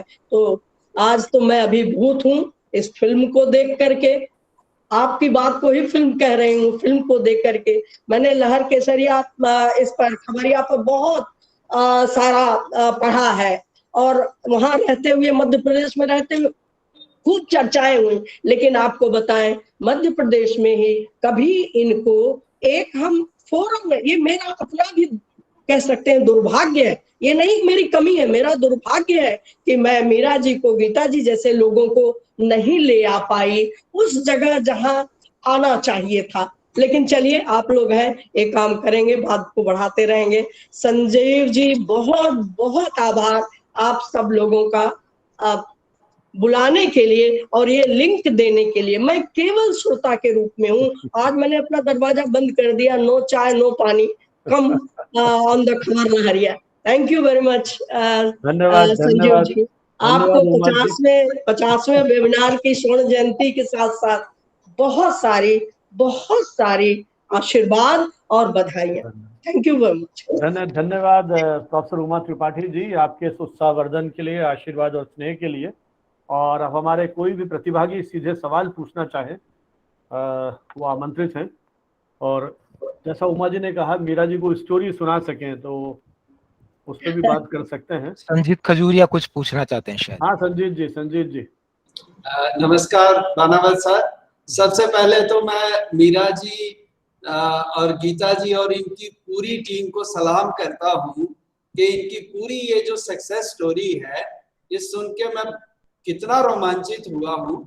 और जैसे कि प्रोफेसर गोस्वामी बता रहे थे, मुझे बिल्कुल इसके बारे में इल्म नहीं था कि खबर लहरिया इस तरह की इतनी बड़ी इनकी सक्सेस स्टोरी है। तो इन्होंने मुझे कहा चल एक वीडियो दिखाता हूँ मैं आपको। तो वो जो स्पेन का वीडियो बता रहे थे, मैंने इनको आधा सा देखा तो मैंने कहा मैं इतना भावुक हो रहा हूँ, क्योंकि जिस तरह से वो कविता जी बयान कर रही थी ना, हर चीज इतनी सादगी और इतने बिल्कुल दिल से निकल के आ रही थी। और हम जो लोग हैं ना, जो ज्यादा पढ़ लिख चुके हैं, बड़ी बड़ी जर्नलिज्म की डिग्रियां की हैं, पीएचडी की है, हम में काफी बनावटीपन आ गया है। हम लोगों पे दूसरों की नकल करेंगे या अपने आप को, अपना ज्ञान का बड़ा वो प्रसार करने, उसको दिखाने के लिए कि हम बड़े लर्न लोग हैं, बड़े ज्ञानी हैं। लेकिन मेरा ये मानना है, जैसे मैंने वो डॉक्यूमेंट्री सुनी उसकी जो, या मीरा जी जितना उन्होंने बोला ना, तो मुझे लगा ये सारी बातें इन्होंने दिल से की हैं। और मेरा ये मानना है जो बातें दिल से की जाती हैं वो सीधी दिल में उतरती हैं। इनकी हर बात हम बड़े बड़े लोगों को सुनते हैं, विद्वानों को सुनते हैं, भले ही इनकी शिक्षा कम है वो है, लेकिन जो इनकी वाणी में प्रभाव है, जो क्योंकि उसमें सादगी है, सच्चाई है, दिल से निकल रही है। मैं इस पूरी टीम को सलाम करता हूं और इनके लिए और बनावत साहब को कि पता नहीं कहां कहां से आप ये हीरे खोज के लाते हो ऐसे वेबिनार में। कि सच कह रहा हूं मैं कि हमें आज तक हमें नहीं मालूम, मुझे 38 साल हो गए, 38 इयर्स पत्रकारिता में और इस अब शिक्षण में भी 4 साल से, मैं बिल्कुल इसके बारे में नहीं जानता था। और मेरा मन, और सबसे पहले मैंने क्या काम किया, इनके चैनल को सब्सक्राइब किया। मैंने कहा मैंने वो आधा देखा, मैं पूरा देखा, क्योंकि हर बात में इनकी सादगी है, इतना भोलापन है, पूरा शरीर में रोमांच होता है। तो मैं आपको बधाई दूंगा और आपको एक उसका मुझे इकबाल का एक शेर याद आ रहा है, उससे अपनी बात खत्म करूंगा कि सितारों के आगे जहां और भी हैं, अभी इश्क के इम्तिहान और भी है, तू शाही है काम है परवाज तेरा, तेरे आगे आसमां और भी है। भगवान आपको खूब तरक्की दे और इसी तरह आप लोगों की आवाज को उठाएं और लोगों का भी भला हो। आपका जीवन, इसीलिए मैं समझता हूँ सबसे आपका जीवन जो है ये सार्थक हुआ है, इससे बड़ी और कोई सेवा नहीं है। धन्यवाद बनावत सर, आपका भी बहुत बहुत धन्यवाद। धन्यवाद संजीत जी, आपके इन शुभकामनाओं के लिए। हमारी जो ऑडियंस और जो यहाँ मित्र उपस्थित हैं उनकी जानकारी के लिए, संजीत खजूरिया जी जम्मू दूरदर्शन के साथ आपकी एक लंबी पारी रही है। वहाँ एक कोरेस्पोंडेंट के रूप में आपने बहुत लंबे समय तक काम किया और जम्मू कश्मीर में पत्रकारिता कैसे की जा सकती होगी इसकी कल्पना भी हम यहाँ बैठ के कर सकते हैं। तो उस सारे दौर के आप साक्षी रहे हैं और पिछले 4 वर्षों से भारतीय जनसंचार संस्थान, Indian institute of mass communication के जम्मू परिसर में आप मीडिया कर्मियों की नई पीढ़ी को तराशने का काम भी कर रहे हैं। कोई और मित्र? आकाश रंजन, आप मुझे दिख रहे हो? हाँ, आशीष रंजन, आप मगध यूनिवर्सिटी में पत्रकारिता के विद्यार्थी हैं। हाँ Ashish ji, good evening sir, प्रणाम सभी सर और मैम को मेरा प्रणाम। मैं आशीष रंजन, पत्रकारिता विभाग mass communication journalism sir, Bodhgaya विश्वविद्यालय से विद्यार्थी हूँ। और जैसे कि सर कम्युनिकेशन टुडे आपके बारे में पता चला मुझे फेसबुक के बारे में, फेसबुक से पता चला सर, और मैं सबसे पहला वेबिनार में जुड़ा, तो उसके बाद फिर आपने मुझे अपने ग्रुप में ऐड किया, जिसके लिए मैं सर आपका आभार व्यक्त करता हूँ सर। आपको कोटि कोटि प्रणाम सर। और मीरा मैम के खबर लहरिया के बारे में आज मुझे पहली बार पता चला, और जा करके फिर मैं वेबसाइट पे गूगल पे सर्च किया तो बहुत सारी जानकारियाँ मिली। और सबसे सर देख करके हमें ये आश्चर्य हुआ कि इसमें गरीब परिवार की महिला और दलित परिवार की महिला, मुस्लिम परिवार की महिला इसमें कार्य कर रही है, जिससे देख करके सर मेरा भी मन अंदर से जो है गदगद हुआ और हमें भी प्रेरणा मिली कि हम लोग इस क्षेत्र में तो पूरे हिम्मत और जज्बे के साथ हम लोग भी काम करें। तो सर मेरा एक क्वेश्चन है मीरा मैम से कि जब वो पत्रकारिता के क्षेत्र में आई और जब उन्होंने पत्रकारिता करना शुरू किया, तो पत्रकारिता के दौरान उस समय में उनके साथ कौन कौन सी परेशानियां हुई और वो किस तरह से स्ट्रगल करके इतना आगे बढ़ी और आज इतने ऊंचाई पर है। मेरा मैम से मेरा आग्रह है कि मैम अपने अनुभव का, अपने जीवन के अनुभव का के बारे में हम लोग को शेयर करें।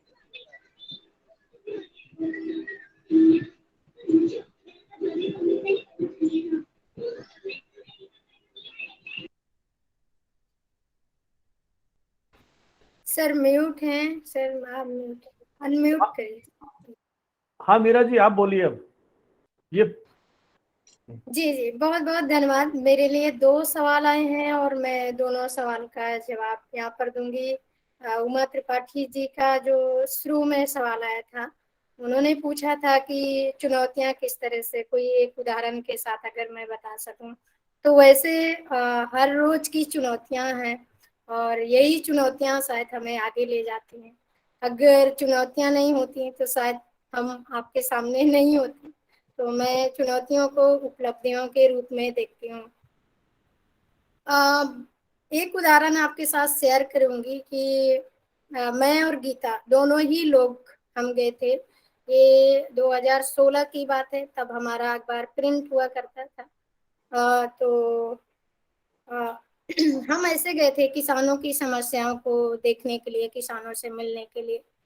तो हम गए तो हमने रिपोर्टिंग हम कर ही रहे थे, तभी हमें दिखा कि एक व्यक्ति है जो बहुत पतला दुबला सा है और उस व्यक्ति को 2 लोग पकड़े हुए सहारे से चल रहे हैं और चलते हुए वे एक घर में इंटर कर जाते हैं। हमें लगा कि शायद उनकी तबीयत खराब है, देखते हैं क्या है। मैं और गीता दोनों लोग गए वहां पर। हमने जब उनसे जानना शुरू किया तो पता चला कि उनका इलाज हो करके आया है नए गांव छतरपुर से। उमा जी आप अच्छे से जानते होंगे, नए गांव टीबी इलाज के लिए बहुत मशहूर है।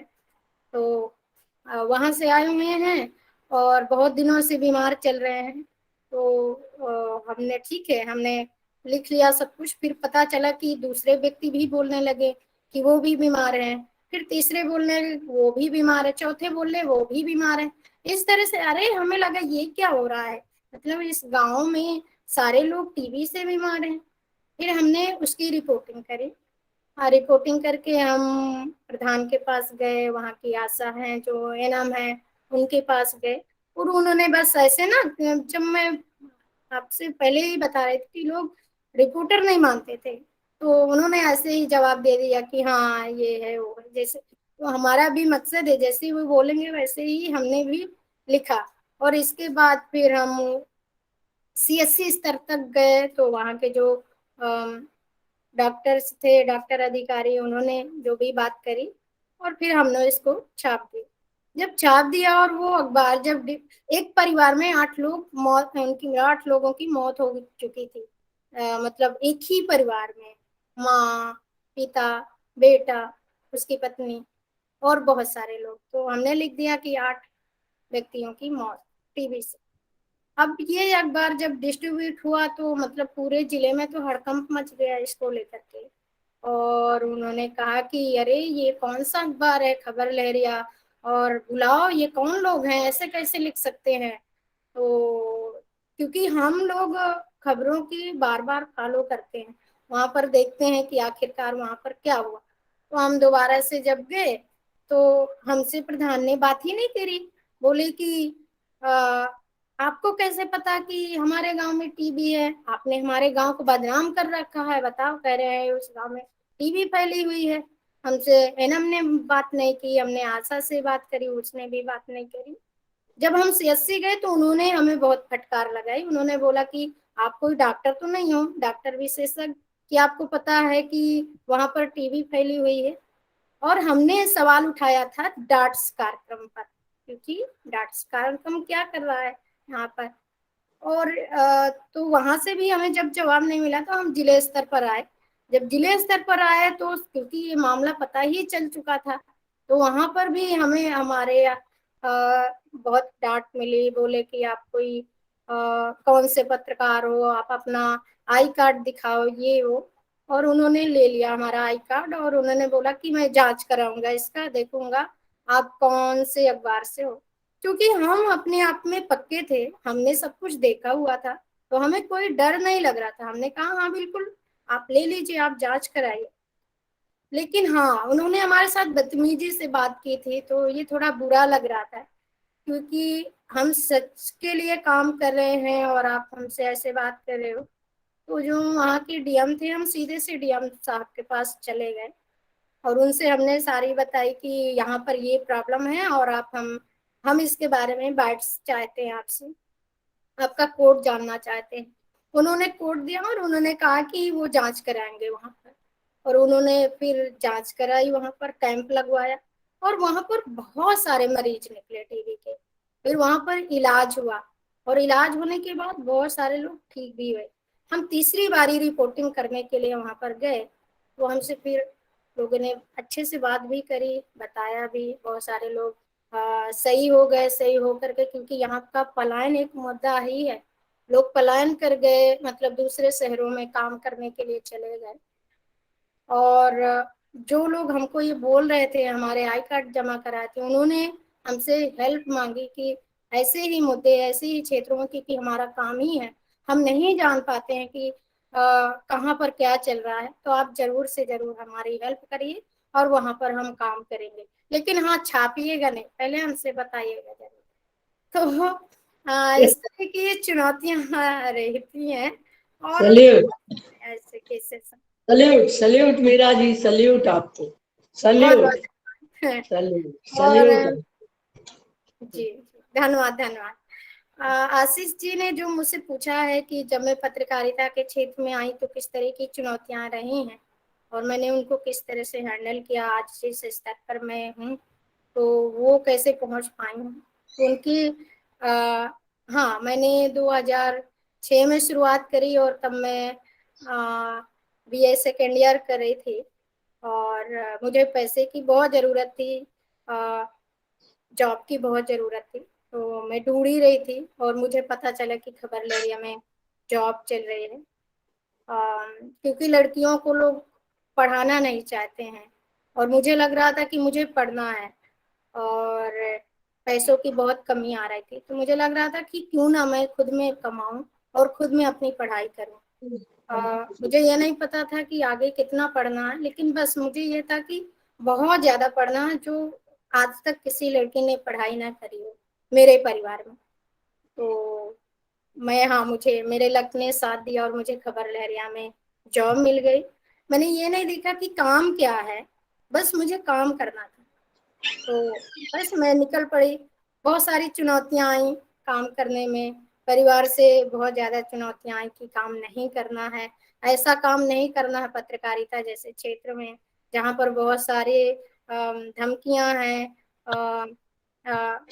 तो इस तरह की चीजें रही और इनसे हमेशा लगातार लड़ाई चलती रही समाज में। आप क्योंकि आप पत्रकारिता के क्षेत्र में हो तो आपको नहीं पता है। अभी एक बात आई थी, किसने बोला था मुझे याद नहीं है, भाई साहब राकेश जी ने बोला था शायद, कि जब महिलाओं को रात में रिपोर्टिंग करने के लिए जाना होता है तो कितनी ज़्यादा बहाने होते हैं या फिर बहुत सारे, क्योंकि उनकी सुरक्षा से जुड़ी हुई बात होती है, तो इसलिए सोचना पड़ता है। लेकिन हम जब रिपोर्टिंग करने के लिए गए तो हमारे साथ भी बहुत ऐसे मतलब कि रोका गया। समाज में लोग जो आसपास के लोग हैं, पड़ोस के लोग हैं, उन्होंने कहा कि पता नहीं ये कौन सा काम है जो रात रात में होता है। हमारा प्रोडक्शन पहले रात में चलता था क्योंकि लाइट की यहाँ सबसे बड़ा इशू है और रात में लाइट ज़्यादा रहती है, तो हम लोग ऑफिस में 2 दिन 3 दिन रुक करके प्रोडक्शन करते थे, अपना अखबार का लेआउट करते थे। तो जब सुबह आते तो लोगों को लगता पता नहीं कहाँ रहती हैं, क्या करती हैं वहाँ, पता नहीं क्या क्या होता होगा, कौन कौन रहता होगा। इस तरह के बहुत टॉर्चर रहे हैं, इन सब का हमने सामना किया हुआ है। और फिर जब ये कारवां बढ़ता गया, मतलब कि ये सिर्फ अपनी समस्या नहीं थी, अपनी चुनौती नहीं थी, अपने साथ जो हमारी साथी हैं, जो सहेलियां हैं, जिनको हम पत्रकारिता के क्षेत्र में लाना चाहते हैं, उनके परिवार से, उनके आसपास से, उनके लिए भी उसी तरह की चुनौतियां थी जो अपने लिए थी। तो क्योंकि सामूहिकता में इतना शक्ति होती है, इसीलिए शायद हम इस लड़ाई को लड़ते गए और आज इस जगह पे हम खड़े हैं जहाँ पर इतनी चर्चा हो रही है। प्रशासन से जब हम बातचीत करने जाते हैं, उनसे इंटरवाइट लेना होता था, उनका वर्चन लेना होता था, तो बहुत मजाक उड़ाया जाता था।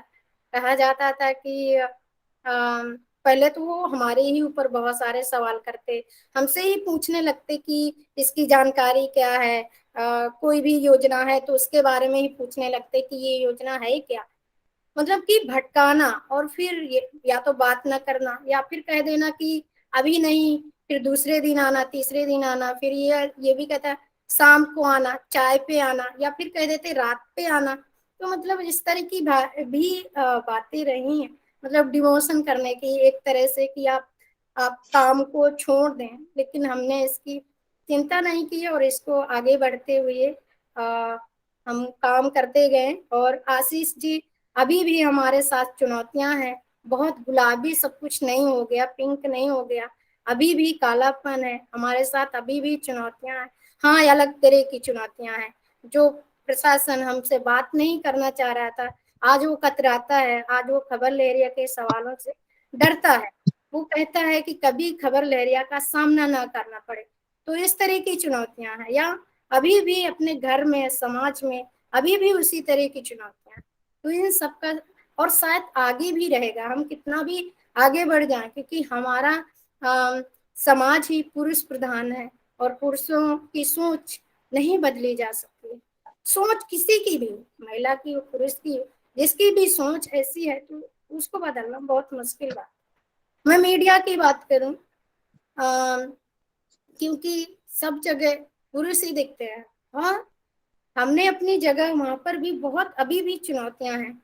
सबसे बड़ा उदाहरण के रूप में मैं आपको बताऊं कि जब मान लीजिए कोई रैली होती है, कोई नेता मंत्री आता है, वहां पर हम अगर, क्योंकि मीडिया के लिए एक मंच सजाया जाता है, एक स्टेज बनाया जाता है, और वहां पर फिर बड़े बड़े कैमरे लगते हैं और बड़े बड़े लोग, मतलब ताम झाम के साथ रिपोर्टर पत्रकार जाते हैं, आई कार्ड सूट बूट के साथ, बड़े कैमरे के साथ, बड़े ट्राइपॉड बड़े बड़े लगा देते हैं, और मतलब वहां पर जाके बस उनको पता नहीं, मुझे ये रिपोर्टिंग समझ में नहीं आती है कि आप क्या दिखाना चाहते हैं।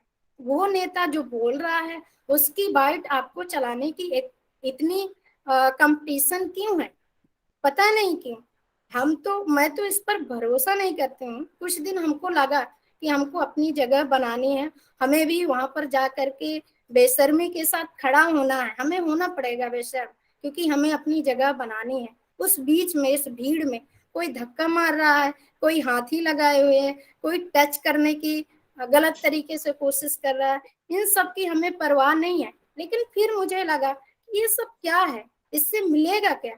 हम उन जगह पर रिपोर्टिंग क्यों नहीं करते जहां पर लोग आए हुए हैं, जहां पर भीड़ आई हुई है, भीड़ जानना चाहती है, पूछना चाहती है, वो अपने मुद्दे को लेकर के कोई उम्मीद लेकर के आई है। आप वहां पर, हम वहां पर रिपोर्टिंग क्यों नहीं करते? हम यहाँ पर रिपोर्टिंग करके क्या करेंगे? तो इस सोच के साथ हमने फिर उस जगह को थोड़ा थोड़ा कम कर दिया और हम आ गए फिर उस भीड़ के बीच में, और उस भीड़ के साथ हम रिपोर्टिंग करते हैं, वहां पर रिपोर्टिंग करते हैं।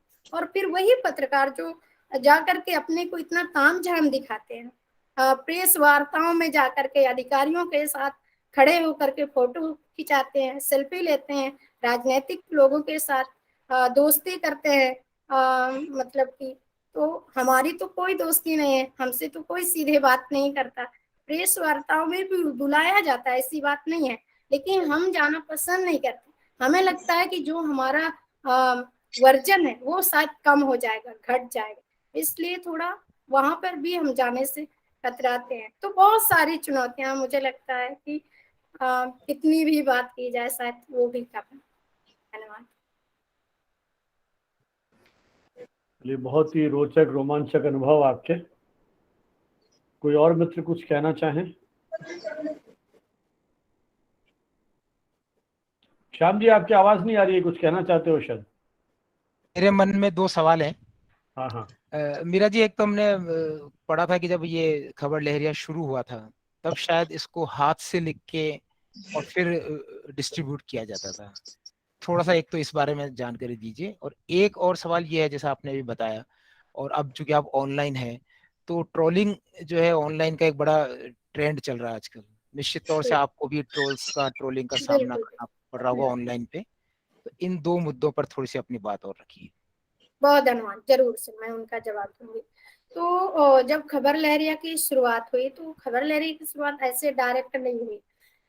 महिला समाख्या हुआ करती थी एक संस्था, महिला समाख्या के अंदर जितनी भी महिलाएं काम करती थी, वो महिला डाकिया नाम से एक पेज का एक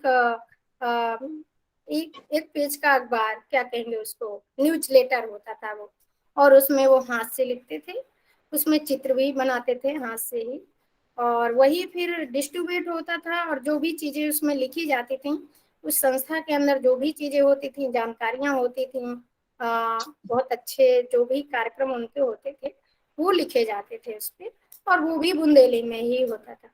और वो जब डिस्ट्रीब्यूट होता तो लोग पढ़ते उसको, और ये ज्यादातर खासकर पाठा इलाका है जो बुंदेलखंड का मानिकपुर क्षेत्र, वहां से ही ये हुआ था। तो धीरे धीरे वो संस्था भी बंद हो गई, जो भी कारण रहा, शायद प्रोजेक्ट का, ये जो भी कारण रहा पैसे का, वो बंद हो गई। तो अखबार भी बंद हो गया।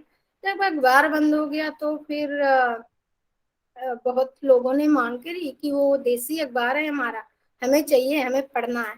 तो जो भी वो लोग तब काम करते थे उस न्यूज़लेटर के लिए, उन्होंने जो दिल्ली में निरंतर संस्था है, ट्रस्ट है, वहां से उन्होंने मांग करी कि उनको अखबार निकालना है ऐसे अखबार की। तब खबर लहरिया का नाम कोई नॉमिनेट नहीं हुआ था। फिर टीम ने इस पर सोच विचार किया और उन्होंने शुरू किया खबर लहरिया की, और खबर लहरिया का नॉमिनेशन भी हुआ बहुत। इसमें भी बहुत सर्च हुआ कि खबर लहरिया क्यों रखा जाए नाम। तो इसमें भी ये हुआ कि खबरों की ऐसी लहर जो लंबे तक जाए, क्योंकि अब समुद्र में जहां भी पानी की जो लहर है वो इतनी दूर तक जाती है कि आप उसको देख नहीं सकते। तो ऐसी लहर जो पूरी दुनिया में हो, तो इसलिए खबर लहरिया नाम उसका बुंदेली में रखा गया।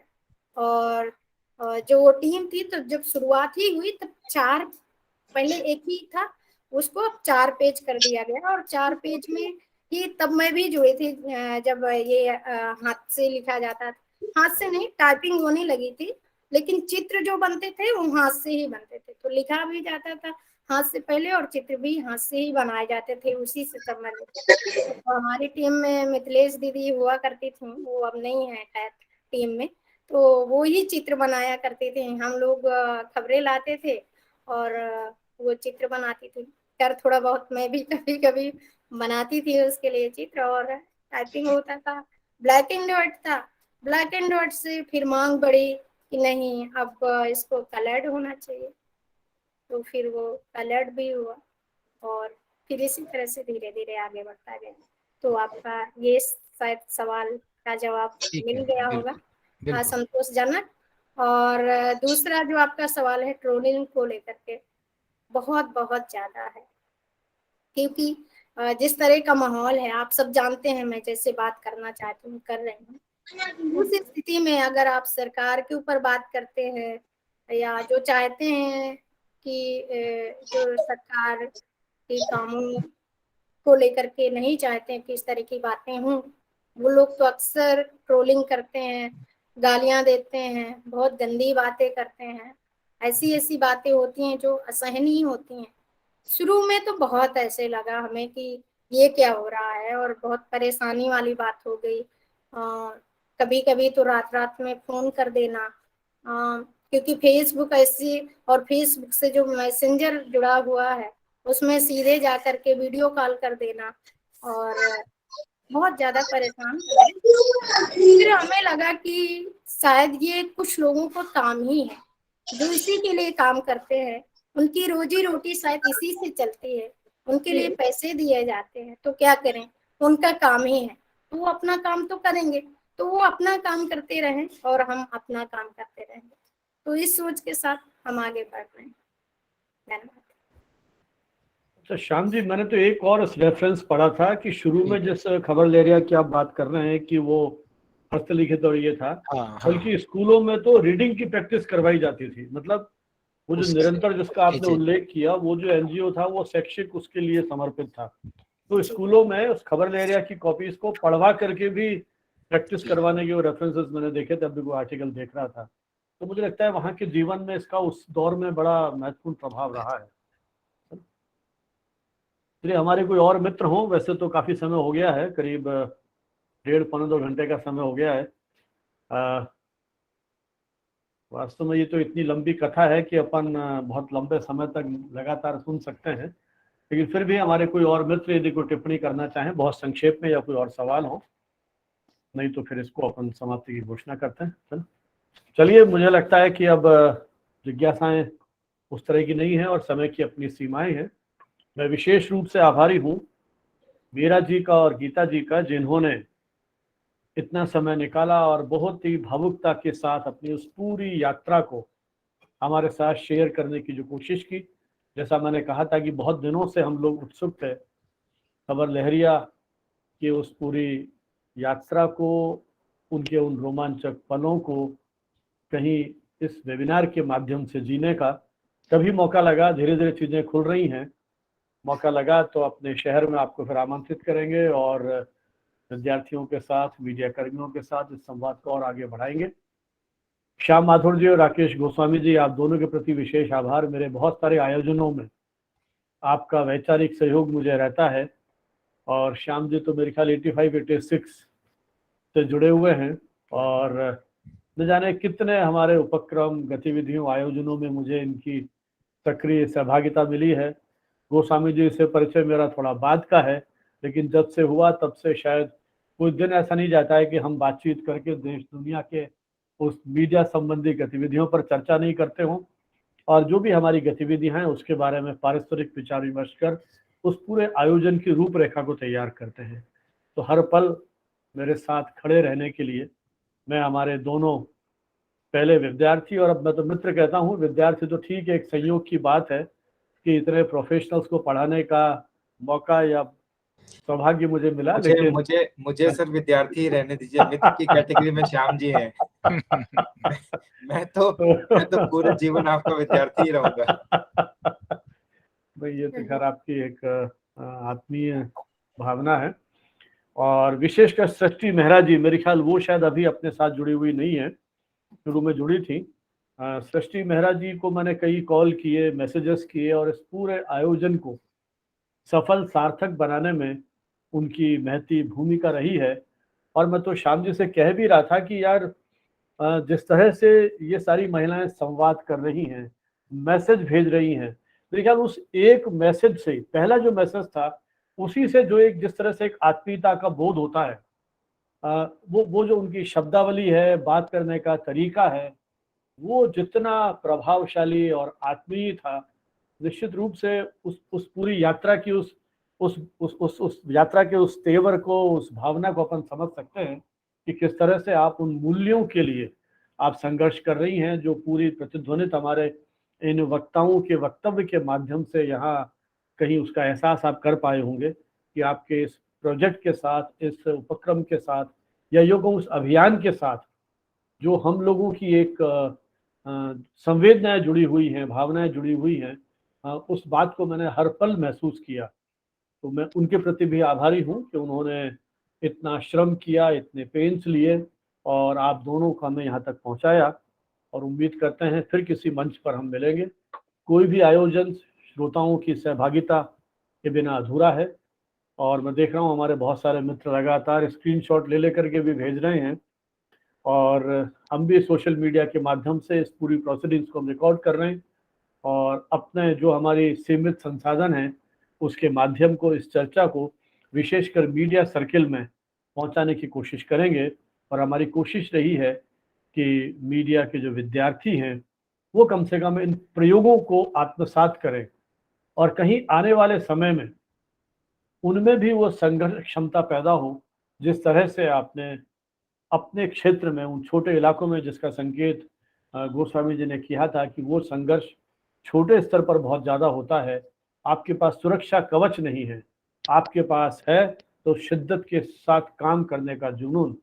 वही जुनून हम अपने इस छोटे से जो हमारा एक अभियान है, प्रयोग है, इसके साथ पैदा कर सकें तो मुझे लगता है हमारे श्रम की सार्थकता है। हमारा अगला आयोजन 15 मई को सुबह 11 बजे, फोटोग्राफी इन डिजिटल एरा, डिजिटल दौर में किस तरह की फोटोग्राफी में चेंजेस आए हैं। इंडिया टुडे के मुख्य फोटोग्राफर हमारे साथ में हैं, हिंदुस्तान टाइम्स में राकेश जी के कलीग रहे थे हिमांशु व्यास, वो हमारे साथ में हैं। महेश स्वामी शुरू में जुड़े थे, वो यहाँ के स्थानीय फोटोग्राफर है और हमारी एक और स्टूडेंट ताबिना अंजुम, वो भी हमारे साथ में होंगी। तो उस चर्चा को करेंगे। और 22 मई को राजा राम मोहन राय की 250वीं जयंती है। इनके नाम से हम परिचित हैं, इस देश के पुनर्जागरण का पितामह कहते हैं हम, the father of Indian renaissance. उनके व्यक्तित्व कृतित्व पर केंद्रित हमारी वो वेबिनार होगी, जिसमें IIMC ढेंकानाल जो है प्रोफेसर मृणाल चटर्जी के साथ, शांति निकेतन से मौसमी भट्टाचार्य जी हमारे साथ होंगी और सुबीर घोष जो पब्लिक रिलेशंस के एक अथॉरिटी हैं वो हमारे साथ होंगे और पांडिचेरी यूनिवर्सिटी के हिंदी के जो अध्यक्ष हैं प्रोफेसर जय, वो हमारे साथ होंगे। तो हमारे 2 अगले जो आयोजन हैं ये फिक्स हो चुके हैं। सोशल मीडिया के माध्यम से आप तक हम फिर पहुंचेंगे। आपकी समय और सुविधा के अनुरूप हमसे जुड़िएगा। एक बार पुनः आप सभी का बहुत बहुत आभार। आपने इतना समय दिया, इस आयोजन को सफल और सार्थक बनाया, उसके लिए जय हिंद, जय भारत। धन्यवाद।